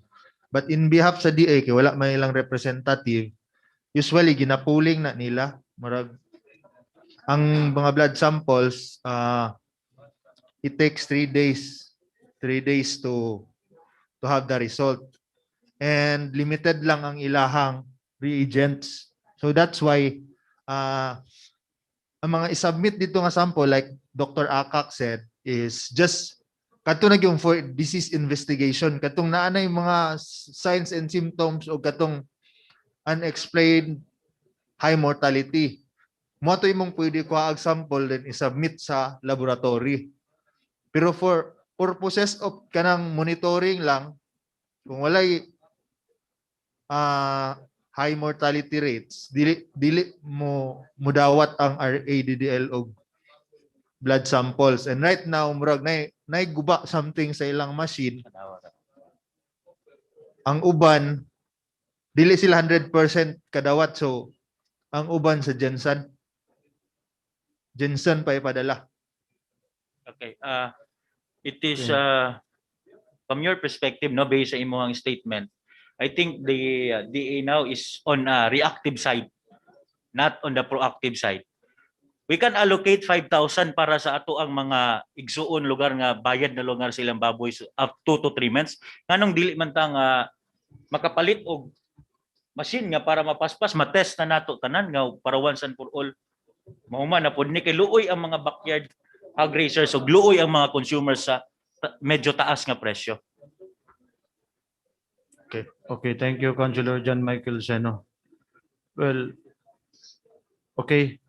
So thank you, Dr. CP. So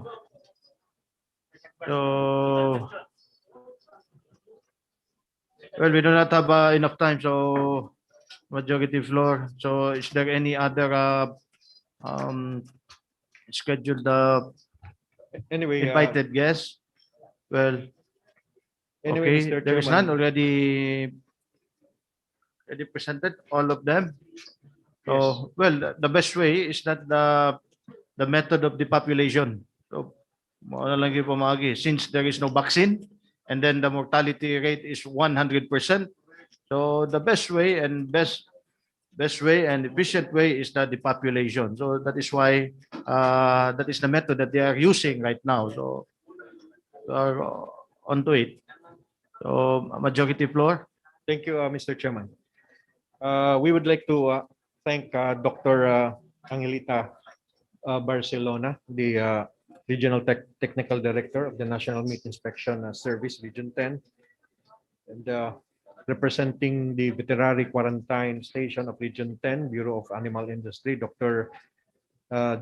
Jake Sepe, and of course, the OIC Department Head of the City Vet, Dr. Lucian Anthony.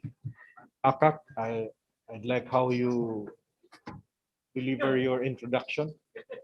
Where's Pare? And all the three as our resource persons. Thank you very much. Okay, in behalf of 19th City Council, thank you, Dr. Sipe, Dr. Akak, and so as Dr. Barcelona. Maraming salamat and maayong hapon. Okay. Lastly, Councilor, pahabol niya. Okay, Councilor Edgar Cabanlas. Mr. Chairman, we invited the Department of Agriculture to come. And I do not know if we have the representative. No, we have invited the Bureau of Animal Industry. But not the Not the DA. Oh, director himself. if that office was invited and nobody came, I will move for the. Actually, Mr. Chairman, we have invited the direct officer in charge of the Animal Industry Bureau, not the DA, because according to law, it is now the Animal Industry Bureau that is responsible for all the discussion that we are. Okay. I hope Councilor Edgar Cabanlas listened about he understands. the matter about this ASF concern. Okay, majority floor. You Move may now to proceed. lift the suspension of the rules, Mr. Chairman. Okay, the suspension and seconded is lifted. So thank you Okay, very much majority to our floor. resource persons. We now proceed to the agenda proper, Mr. Okay, you may Chairman. now proceed. Majority floor. Thank you. On item number 1 is proposed resolution number 2021-47 endorsing and or interposing no objection to the application of the JE Hydro and Bioenergy Corporation represented by its chairman and CEO Geoffrey E. Hapitan to develop, build, and maintain a level 3 water supply and distribution system in Barangay Indahag, this city, with the intent to supply barangay and its adjacent communities with the intent to supply and distribute a safe drinking water to households and establishment in said barangay. Move for its approval, Mr. Chairman. Properly moved by the majority floor leader. Any second? Seconded. Objection. Second. Objection. Hearing none. Hearing none. Resolution number 2021-47 is adopted. Move to dispense and final reading. Dispense. Seconded. So, by the way, I forgot to mention, we have barangay Kagawads in Dahag who are with us, Mr. Chairman. So Okay. barangay Tubig Okay. Kagawad Damo. and Mayong Kagawad hapon and Reyes. welcome. Okay. Ano pa? Okay. Rivera. Okay.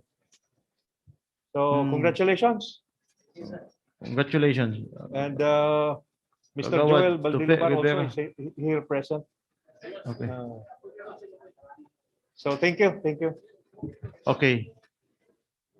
You may Okay. now proceed, Majority Floor Leader. Number 2 is proposed resolution number 2021-48 endorsing and/or interposing no objection to the application of the first gen Mindanao Hydropower Corporation, represented by its Vice President Dennis P. Gonzalez, to conduct site investigation, gather on-ground environmental data, and impact assessment of the Cagayan de Oro River for the purpose of contributing on how to optimize and maximize the use of the river by virtue of the hydropower contract awarded by the Department of Energy to the said corporation, provided that the applicant shall coordinate with such study with the City Local Environment and Natural Resources Office, City Tourism Office, and the City Engineering Office. Move for its approval, Mr. Chairman. Properly moved by the Majority Floor Leader. Any second? Seconded. Objection? Objection? Hearing none. Hearing none. Resolution number 2021-48 is hereby approved. Move to dispense second final reading. Dispense for its finality. Seconded.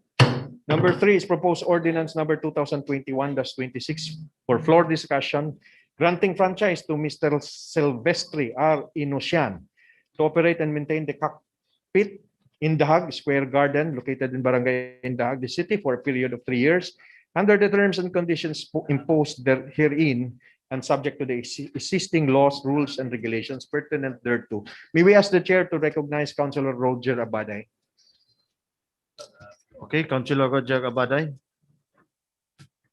Thank you very much, Mr. Chairman, Majority Floor, giving me this time to give some overview about the applicant, Mr. Chairman, of a cockpit, no, which has been operating more than years, more 4 years or more.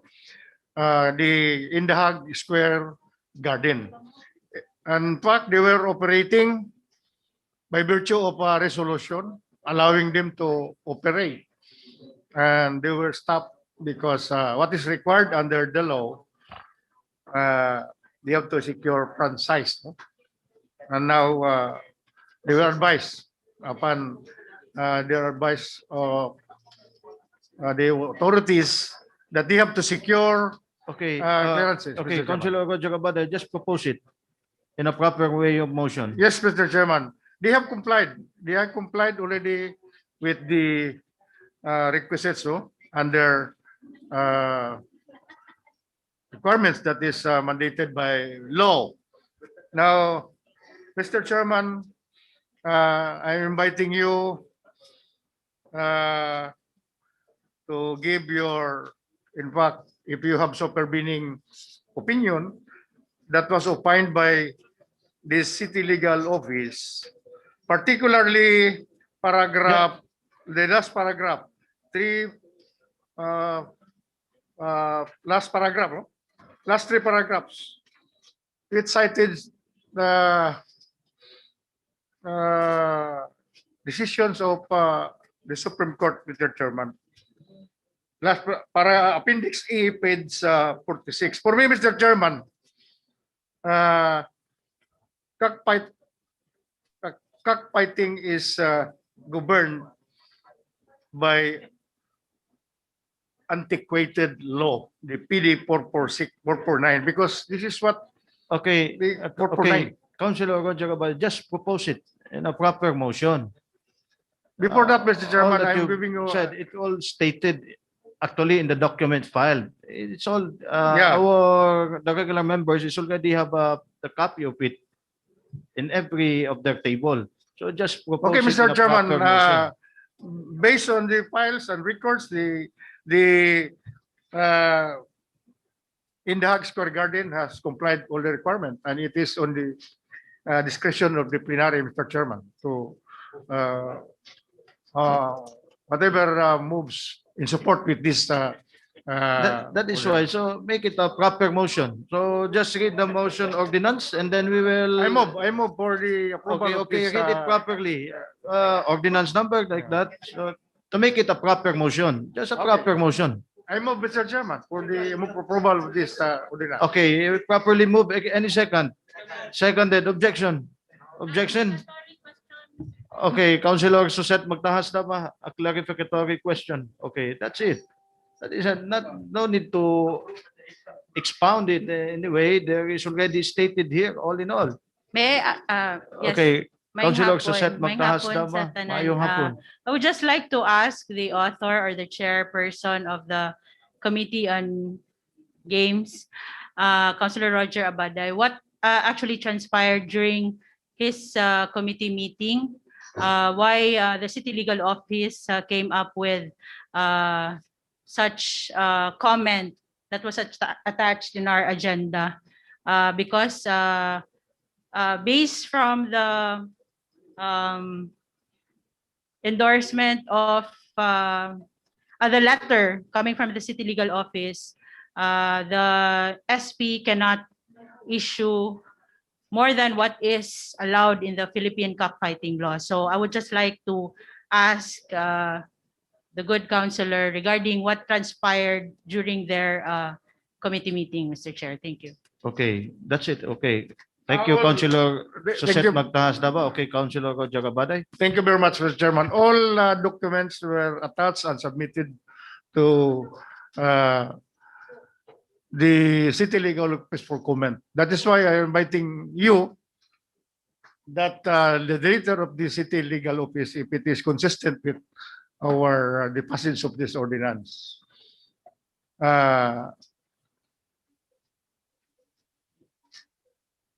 so that was the reason of the opinion of the City Legal Council.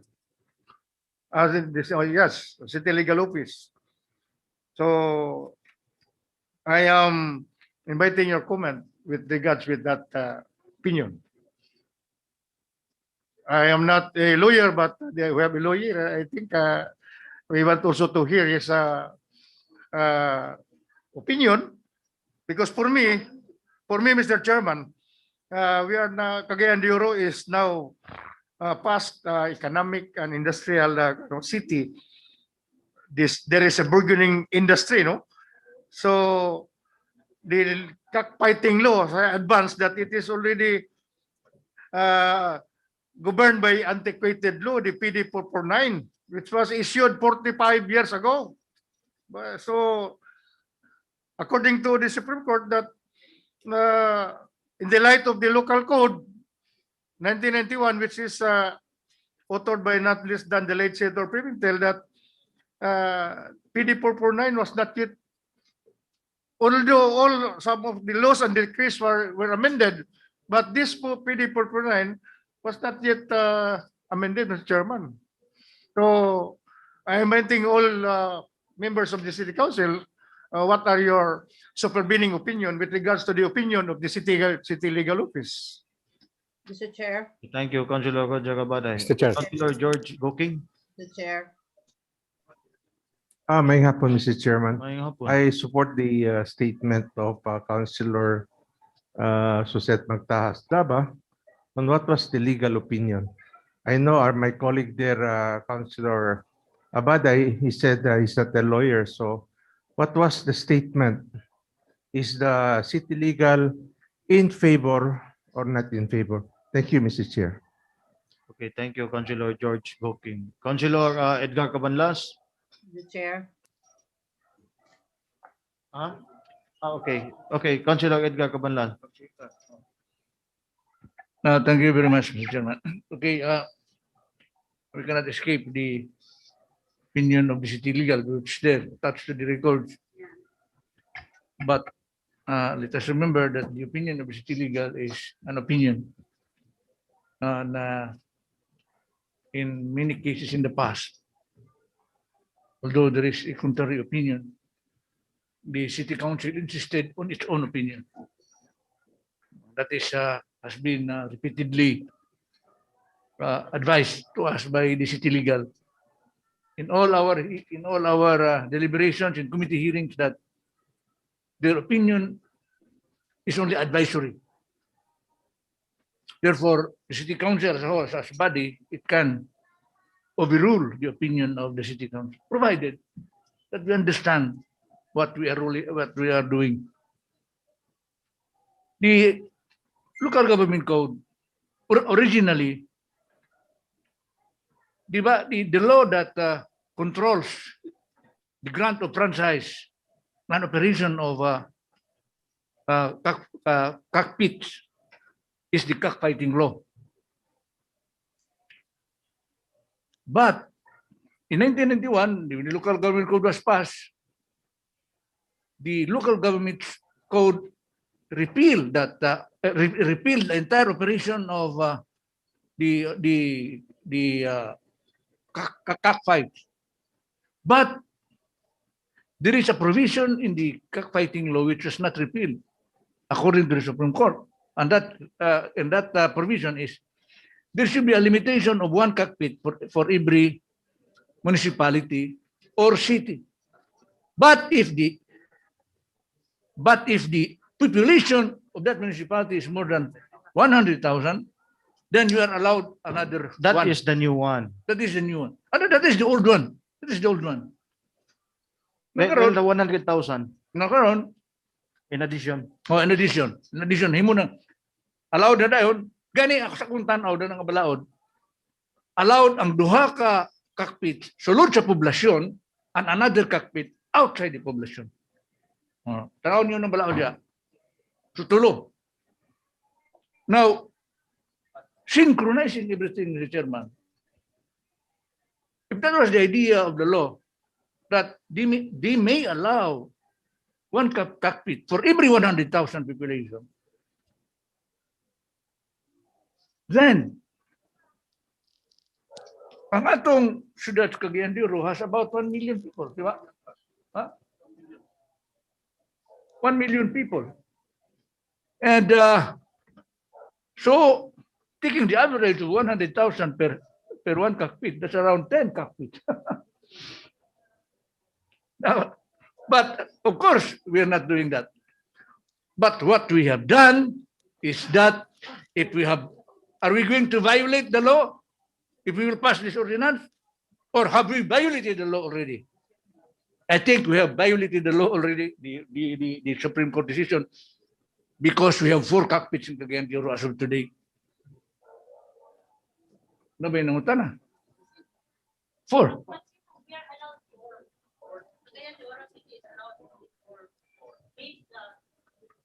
Lagi, 4. Pero kung ibasin mo sa ato 4 kita karon, we have existing 4. But we are supposed to be, kung balaod ka itong subayon, gamay ron ta.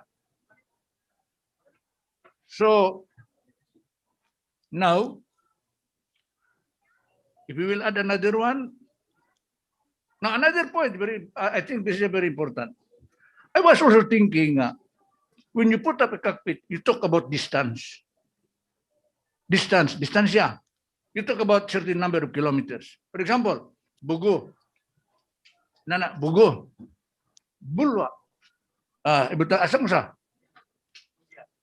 Lumbia. Terus, karon Indahag. So, wala mo kasi lang magkaduol. Dili kasi sila tagduol. So, ako di mo ko sugaron, Mr. Chairman. I do not go to cockpit, di mo ko sugar. Pero, hindi man good ang, kanimang good, labi na karon. That's why, talking about realities, na may cockpit sa TV, na may cockpit sa TV, na sabong-sabong, daplins dalan, daplins mo. Naka naman kayo. So we are trying to perhaps rationalize this by allowing legal cockpits. Ang ato lang problema is, nung na mo object, na okay ra itong ikwan, pero as I said, layo na kayo ng Indahag. Layo pa na ba itong Bugo? Layo na ba ito kayong Lumya? There is no na may cockpit din sa Gusa. Daghan mo sa cockpit na nira. Because cockpit is not a guarantee nga everybody will go there. It depends on how you run the cockpit, and then dito sa Manila na may mga cockpit, gabay-abay mga wala man ilang ambot na sa paasan gabay-abay, wala na yung distance nila dito. Halos gabay-abay na. So that would be my 1 cent opinion on the matter. Okay, thank you, Councilor Edgar Cabalas. Well, for the information of everybody. Mr. Chairman. And Mr. Chairman. okay, lastly, Councilor Jocelyn Rodriguez. Okay, good afternoon. Councilor Jocelyn Rodriguez. Mr. Chairman. Good afternoon, fellow councilors. Actually, I have nothing against this cockpit, whether it's going to be legalized or not. But the problem is now, being a council, a public servant, our moral obligation now is because of the pandemic. Once we give this franchise and they start operating, ang problema ana is the pandemic. Wala pa ganita na human sa atong pandemya, wala pa ganita na vaccine na nahatag, then here we go again. This is a very wrong timing for us, no? With this approval. Okay, Councilor Jocelyn Rodriguez, this could be a renewal, just a renewal. Yes, but I'm asking. Not a new one for a franchise, but a renewal. Yeah, for when will this be operating? Kung i-renew ni siya. Are they still going to follow the IATF guidelines for this one? Because for me, as a moral obligation, Mr. Chair, para karon dili pagyud na feasible because of the pandemic. So even if it's a renewal, when will they start? Kanusa sila magsugod? Kay doon ay question I'm trying to ask, Mr. Chair. As stated here, it is started for how many years? I think, ilan na ba ni katuig? Councilor Roger Cabaday, can you shed light for us about this? For the number of years operating about this cockpit? They were operating more than 4 or 5 years, more or less, already. But they were just stopped because of the requirements of securing franchise. But Mr. Chairman, may I butt in, Mr. Chairman, correlated to Councilor Rodriguez? I was just shedding light for enlightenment about this. So when it comes Mr. to Chair, renewal, about the permits and about the legalities issue, well, also the finance committee, I think, or the finance or accounting office from our city hall will collect them for their obligation also. So that is why they want for the legality or completion of this, make it legal. So okay. For clarity, Mr. Chairman, and I'd like to thank Councilor Rodriguez for not objecting this ordinance. Actually, we are just approving or giving franchise. It does not. They are subject for the guidelines of the IATF and regarding imposition of operation of sabong. Preparatory lang ni sa ila for business purposes if and when that si sabong now are allowed to operate. So ang ato kayatag din ang ilalang authority which is the franchise to do business as cockpits. Muna ang dili kay operate sila, no? That's the point, Mr. Chairman. Okay, absolutely not. They cannot operate in times of pandemic. Mr. Chairman. Anyone to comment? Okay, Councilor Bonglao. Mr. Chairman. Councilor Bonglao. Okay. Good afternoon, Mr. Presiding Officer. Good afternoon. You have the floor. To my esteemed colleagues.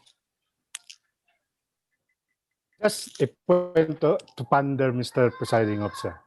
Our Constitution says that the power to legislate is vested upon the legislative or the Congress.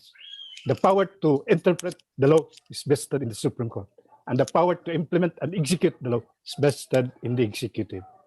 Now, according to the Supreme Court ruling in the Daan Bantayan, Cebu province, it says that while the local government code expressly repealed several laws, the cockfighting law was not among them. So in other words, the cockfighting law is still retained and has been not repealed.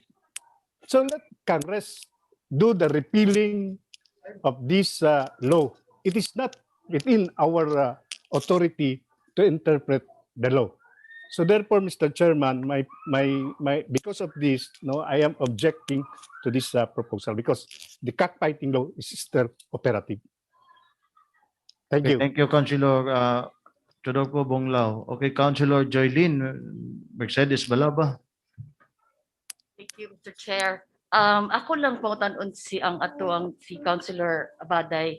Mauni siya ang cockpit na raid last year. So ako, maski na ay law, the fact na violators ni sila for 4 years, nagda sila operation na walay permits. I think and on probation pata sila hangtod karon. I think nga dili nato tagaan ang katong mga establishments or individuals na questionable ang ilang morals, walay good moral standing sa community. So dili sa ako, I object sa franchise. Okay, thank you, Councilor Joylene Mercedes Balaba. Okay, Councilor Lordan Swan.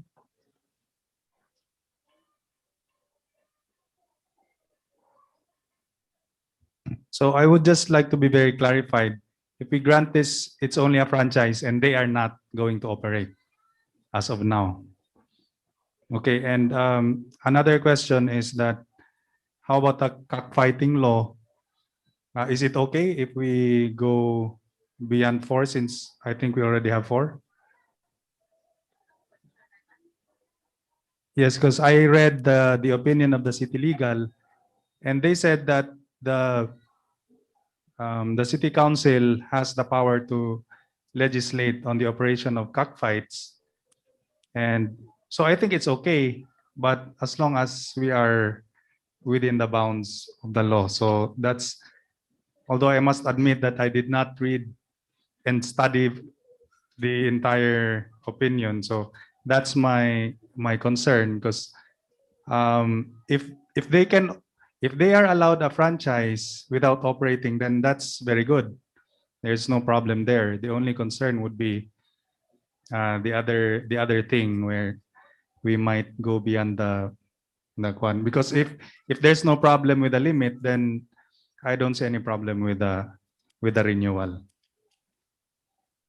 Okay, thank you, Councilor Lordan Swan. Okay, Councilor Suset Magtahas Daba. Actually, Mr. Chair, I'm not against any cockpits, no? Kay mo namang gid ni ang leisure time sa mga Filipinos.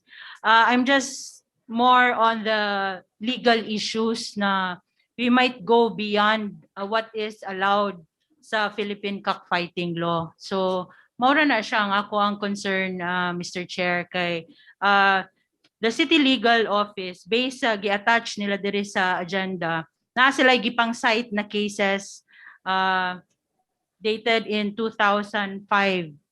So ang ako lang uta, Mr. Chair, if ang ato ang chairperson sa committee sa games, no, mas maklaro pag yun bitaw, like i-invite ang ato ang from the executive, like from the city administrator's office, kay in the end, this is not the final approval man gihapon diri sa city council.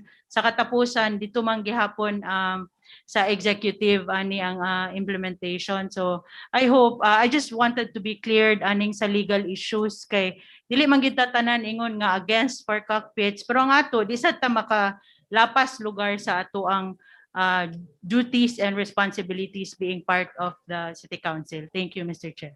Okay, thank you, Councilor Suset Magtahas Daba. Okay, Councilor Romeo Calizo.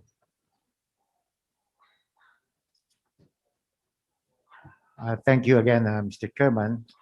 The situation now in Cagayan de Oro as to the granting of franchises to the cockpits is somewhat medyo sakwan pa ba, tabingi sa Tinagalog ba. We have 3 here in District 1 and only 1 District 2. Yet the population of District 2 is bigger than District 1. Now, if I read the amended PD 449, that is section 1 in PD 1310. So it says, as an amendment of section 5, which is giving one cockpit for a city, if it is 100, it has a population of 100,000. If it exists, it says here, establishments of cockpits.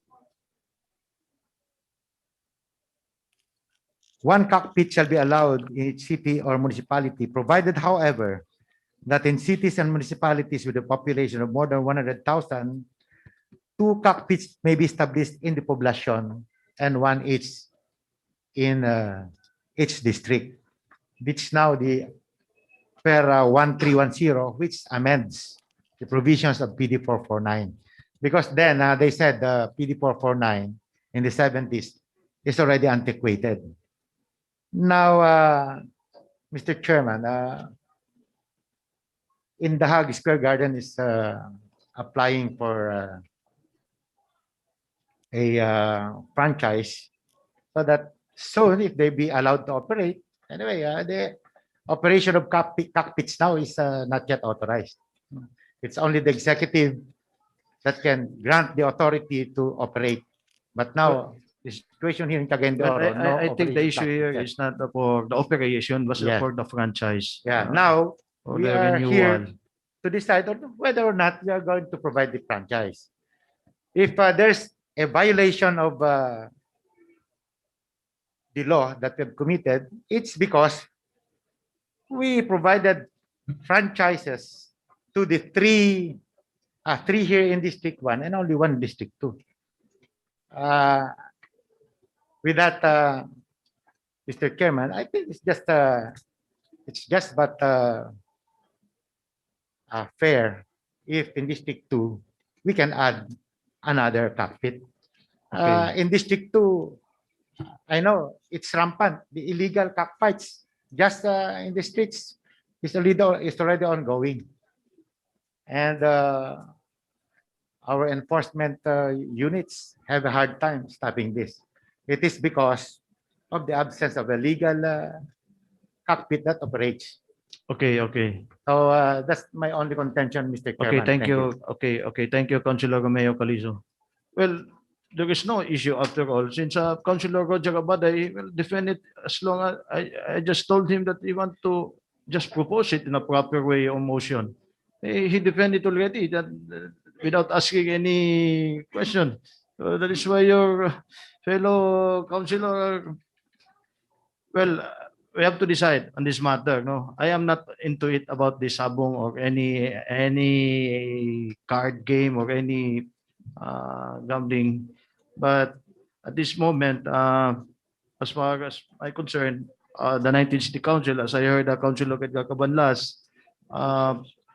in the law is in every 100,000. Well, the population is the old law. Well, there is a new one about in every 100,000. But as long as in 1991, the local government code stated that the sole power to approve any franchise for the sabong or any about this cockfighting, since it is our heritage culture by the Filipinos, it is the sole power of the Sanggunian, not the legal office. So at this moment, we have to be decisive. So they are making it in a legal way, in a legal form. They submit it to the proper procedure, proper documents.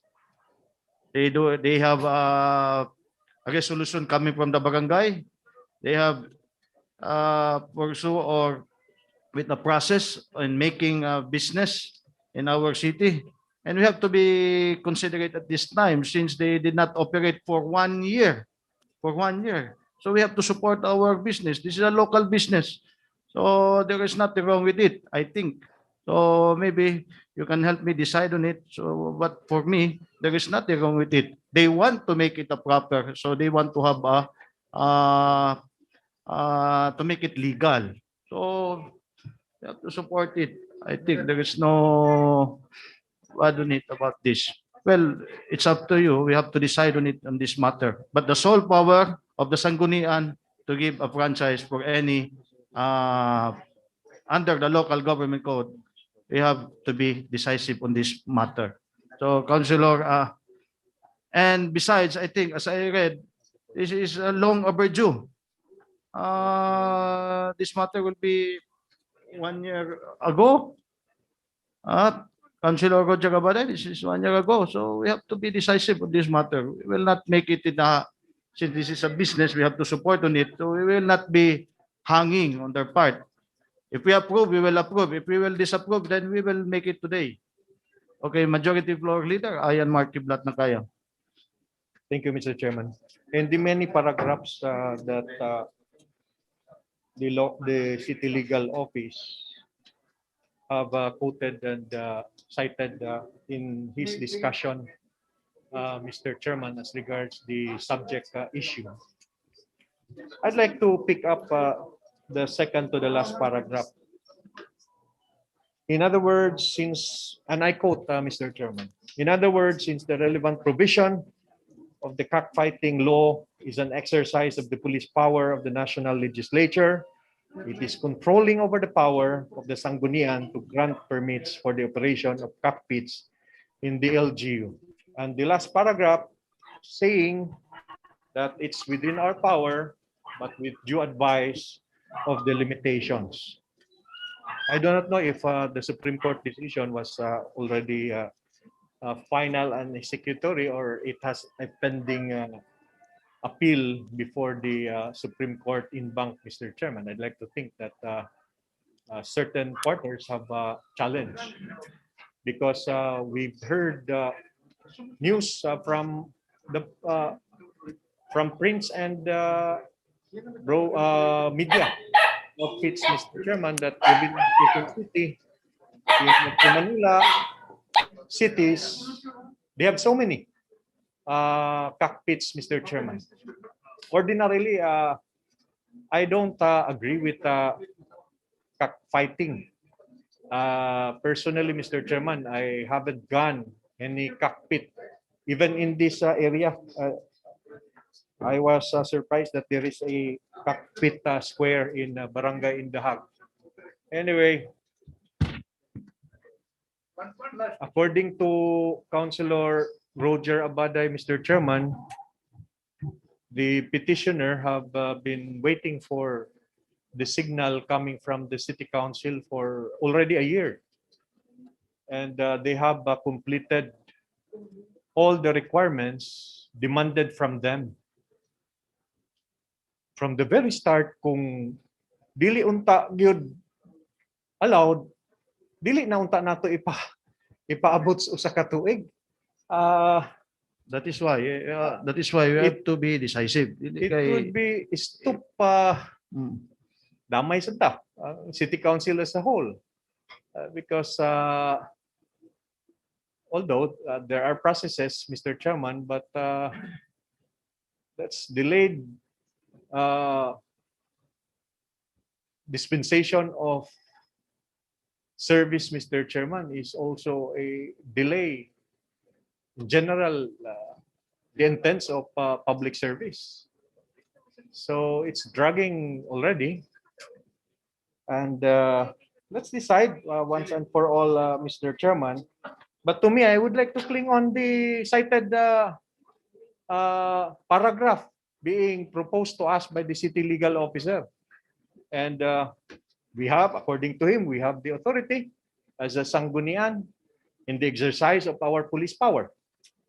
As to the number of cockpits to be considered by the council, there's a question there, considering that there has been a cited Supreme Court decision.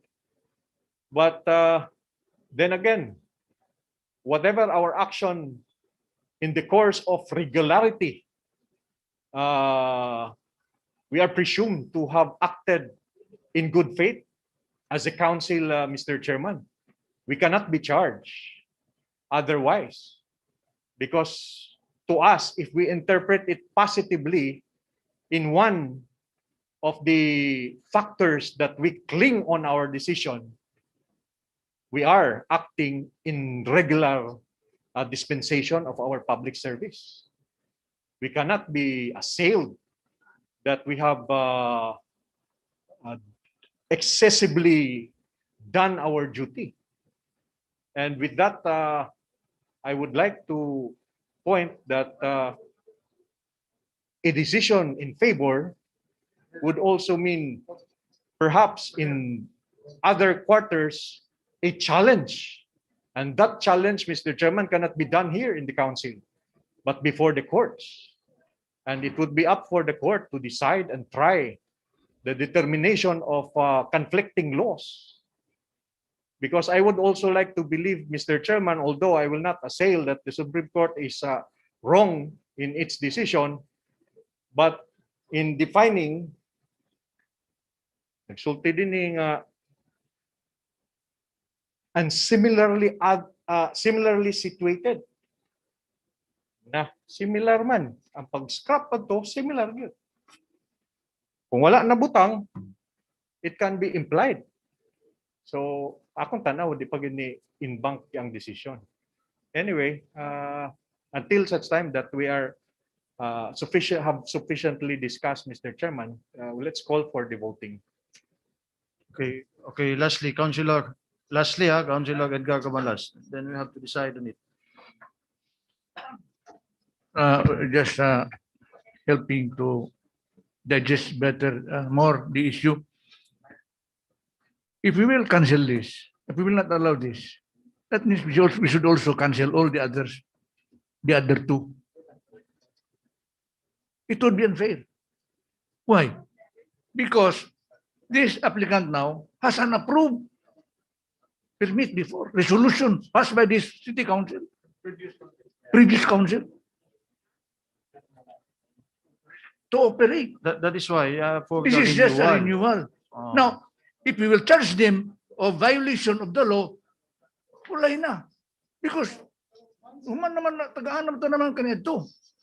So therefore, now kasi may sala na ni. Are we going to cancel the other two? Kay upat naman, cancel the other two. Can we do that? Na may vested interest there. Sumuna nga kini nga ang atong problema is we will just perhaps pass this because this is just a renewal. This is not a new application. If it is a new application, bago kining application na murag delikado ta. Di naman ta masalaan ni kay the word renewal means nga there was already an approved franchise before. So, nganong wala man natanawa ka nito? Natagaan na sila. Nakaroon nga nag-renew, naka-invest na. Dili na sila tagaan. Would that be unfair? Nga ato silang karon nakakita kita og rason wala makita kaniadto. That would be my opinion. Okay, thank you, Councilor Edgar Cabalas. I think it is the 17th council granted franchise on this matter. 17 or 16? 2013. So 16. 16 or 17. Oh. What council? What council?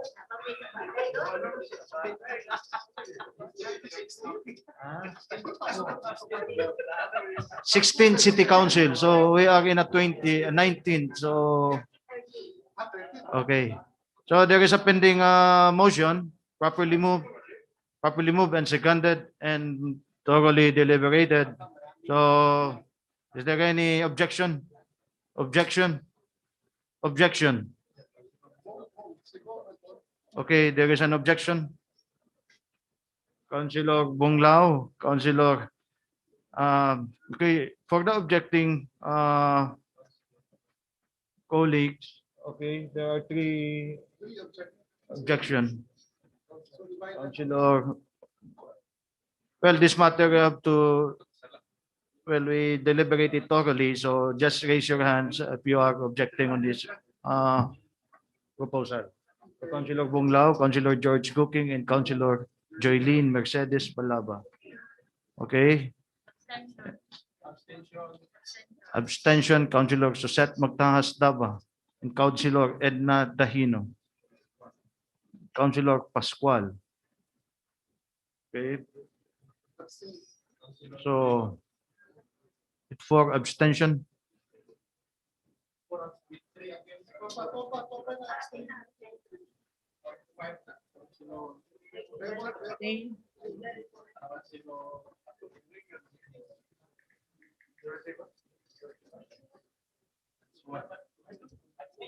So the remaining will be in favor.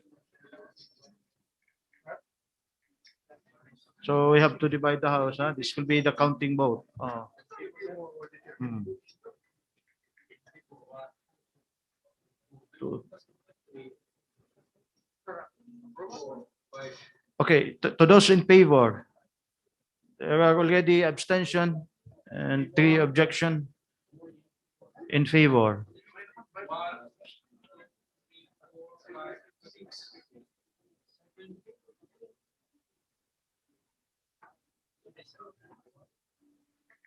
So 7-7. So I have In parliamentary procedure, Mr. Chairman, we cannot count the abstention. It's just between I mean pro the and objection. against. The objection. Maybe I think Even- there is a tie. So okay, we will make it clear. Okay, please raise your right hand to those who are in favor.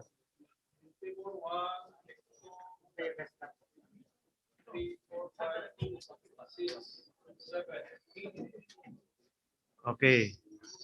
Those who are not in favor or objecting on it, please raise your right hand. Okay, there is an abstention. Okay. So how many? I-count lang yapon for the record. For the record.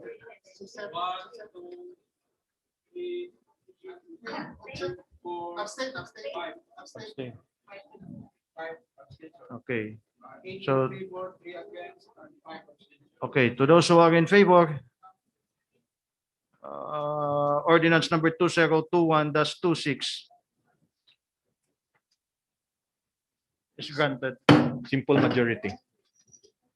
Move to dispense second final reading. Dispense for its finality. Any second? Seconded.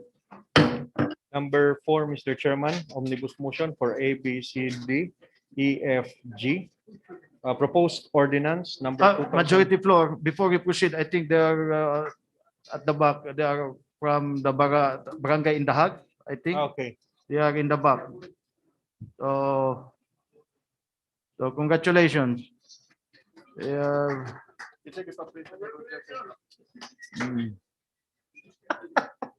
they are there at the Okay. back. The audience at the back. So coming from District 2. Mayong hapon kaninyo. So, Mayong ipaningot hapon. ang council pag-decide, no?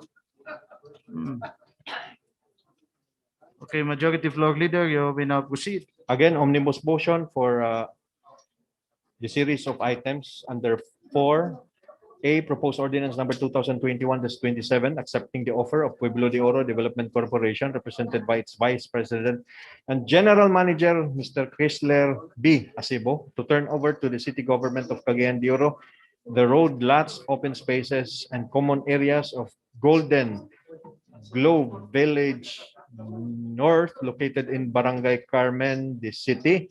B, Golden Glow North 2, located in Barangay Carmen de City. C, Golden Glow Village, located in Barangay Carmen de City. D, Forest View Homes, located in Barangay Carmen de City. Morning Mist Village, located in Barangay Carmen de City. Hillsboro Point, located in Barangay Carmen de City.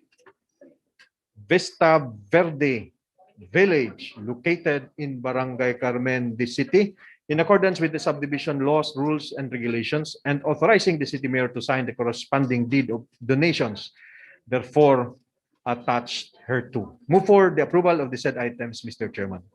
Properly moved by the majority floor leader. Any second? Seconded. For omnibus motion. Objection. Objection. Hearing none. Hearing none. Ordinance number 2021-27. Ordinance number 2021-28. Ordinance number 2021-29. Ordinance number 2021-30. Ordinance number 2021-31. Ordinance number 2021-32. Ordinance number 2021-33. Since there is no objection, it is hereby approved. To dispense second final reading. Dispense for its finality. Any second? Seconded. Number 5 is proposed ordinance number 2021-34, approving the preliminary subdivision development plan of Sierra Naval Lumbia subdivision project located in Barangay Lumbia de City with an area of 74,657 square meters, containing 822 lots units under economic housing project as applied for by the John Dorf Ventures Corporation, represented by Sophia L. Roque, subject to the conditions imposed by the City Engineering Office, City Housing and Urban Development Department of the City Housing Board. Move for its approval, Mr. Chairman. Properly moved by the majority floor leader. Any second? Seconded. Objection. Objection. Hearing none. Hearing none. Ordinance number 2021-34 is hereby approved. Move to dispense second final reading. Which finality and seconded. For inclusion, Mr. Chairman, as item 6 and 7, move for their inclusion. For inclusion. Any second? Seconded. Carry on. Majority floor leader. Mr. Chairman, can I also include a resolution of support? The new House Bill 2625, which is filed by Congress, Representative Sani Lagono, an act regulating cockfighting. Yes, Mr. Chair, this is modified. This is an amendment of the new law of PD 449, because the PD 449 is already an antiquated law. So this is an amendment, allows with the kind indulgence, no longer limit. Mr. Chairman, the proposal is not an offshoot of any discussion, although there was an enacted ordinance, but it does not necessarily go along with the proposal. May we request that it be taken first in the committee level? That is why. So at the proper time, Councilor Roger Abaday, so for the inclusion, yes. it is not included the one that you are proposing, but maybe This is later on. related Just to submit our, it to.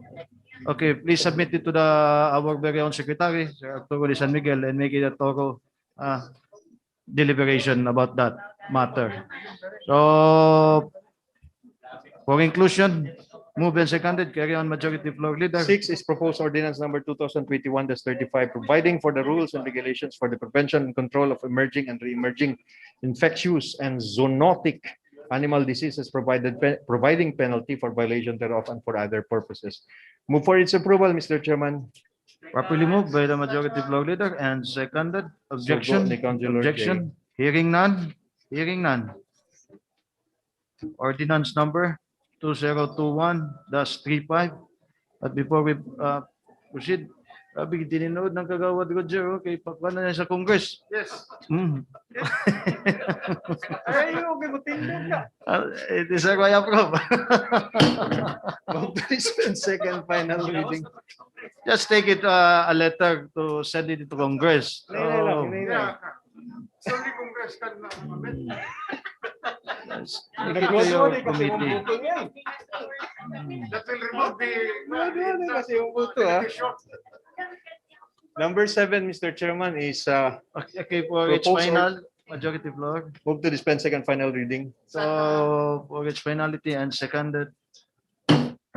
Number 7 is proposed ordinance number 2021-36, authorizing the Honorable City Mayor Oscar S. Moreno, representing the city government of Cagayan de Oro as receiving agency, to enter into and sign the memorandum of agreement on secondment with the Northern Mindanao Medical Center, NMC, representing by Dr. Jose C. Chan, Medical Center Chief 3, and with the authority of the Department of Health, DOH, represented by Undersecretary Chief of Staff Leopoldo J. Vega, and with the concurrence of Dr. Ramon F. Moreno, FCPC, Chief of Medical Professional Staff 2, NMC, as secondee, covering the secondment of Dr. Moreno from the NMC to the receiving agency to occupy the position of Chief of Hospital 3, SG26, of the J.R. Borja General Hospital, this city, under the terms and conditions stipulate conditions of the MOA on secondment attached hereto.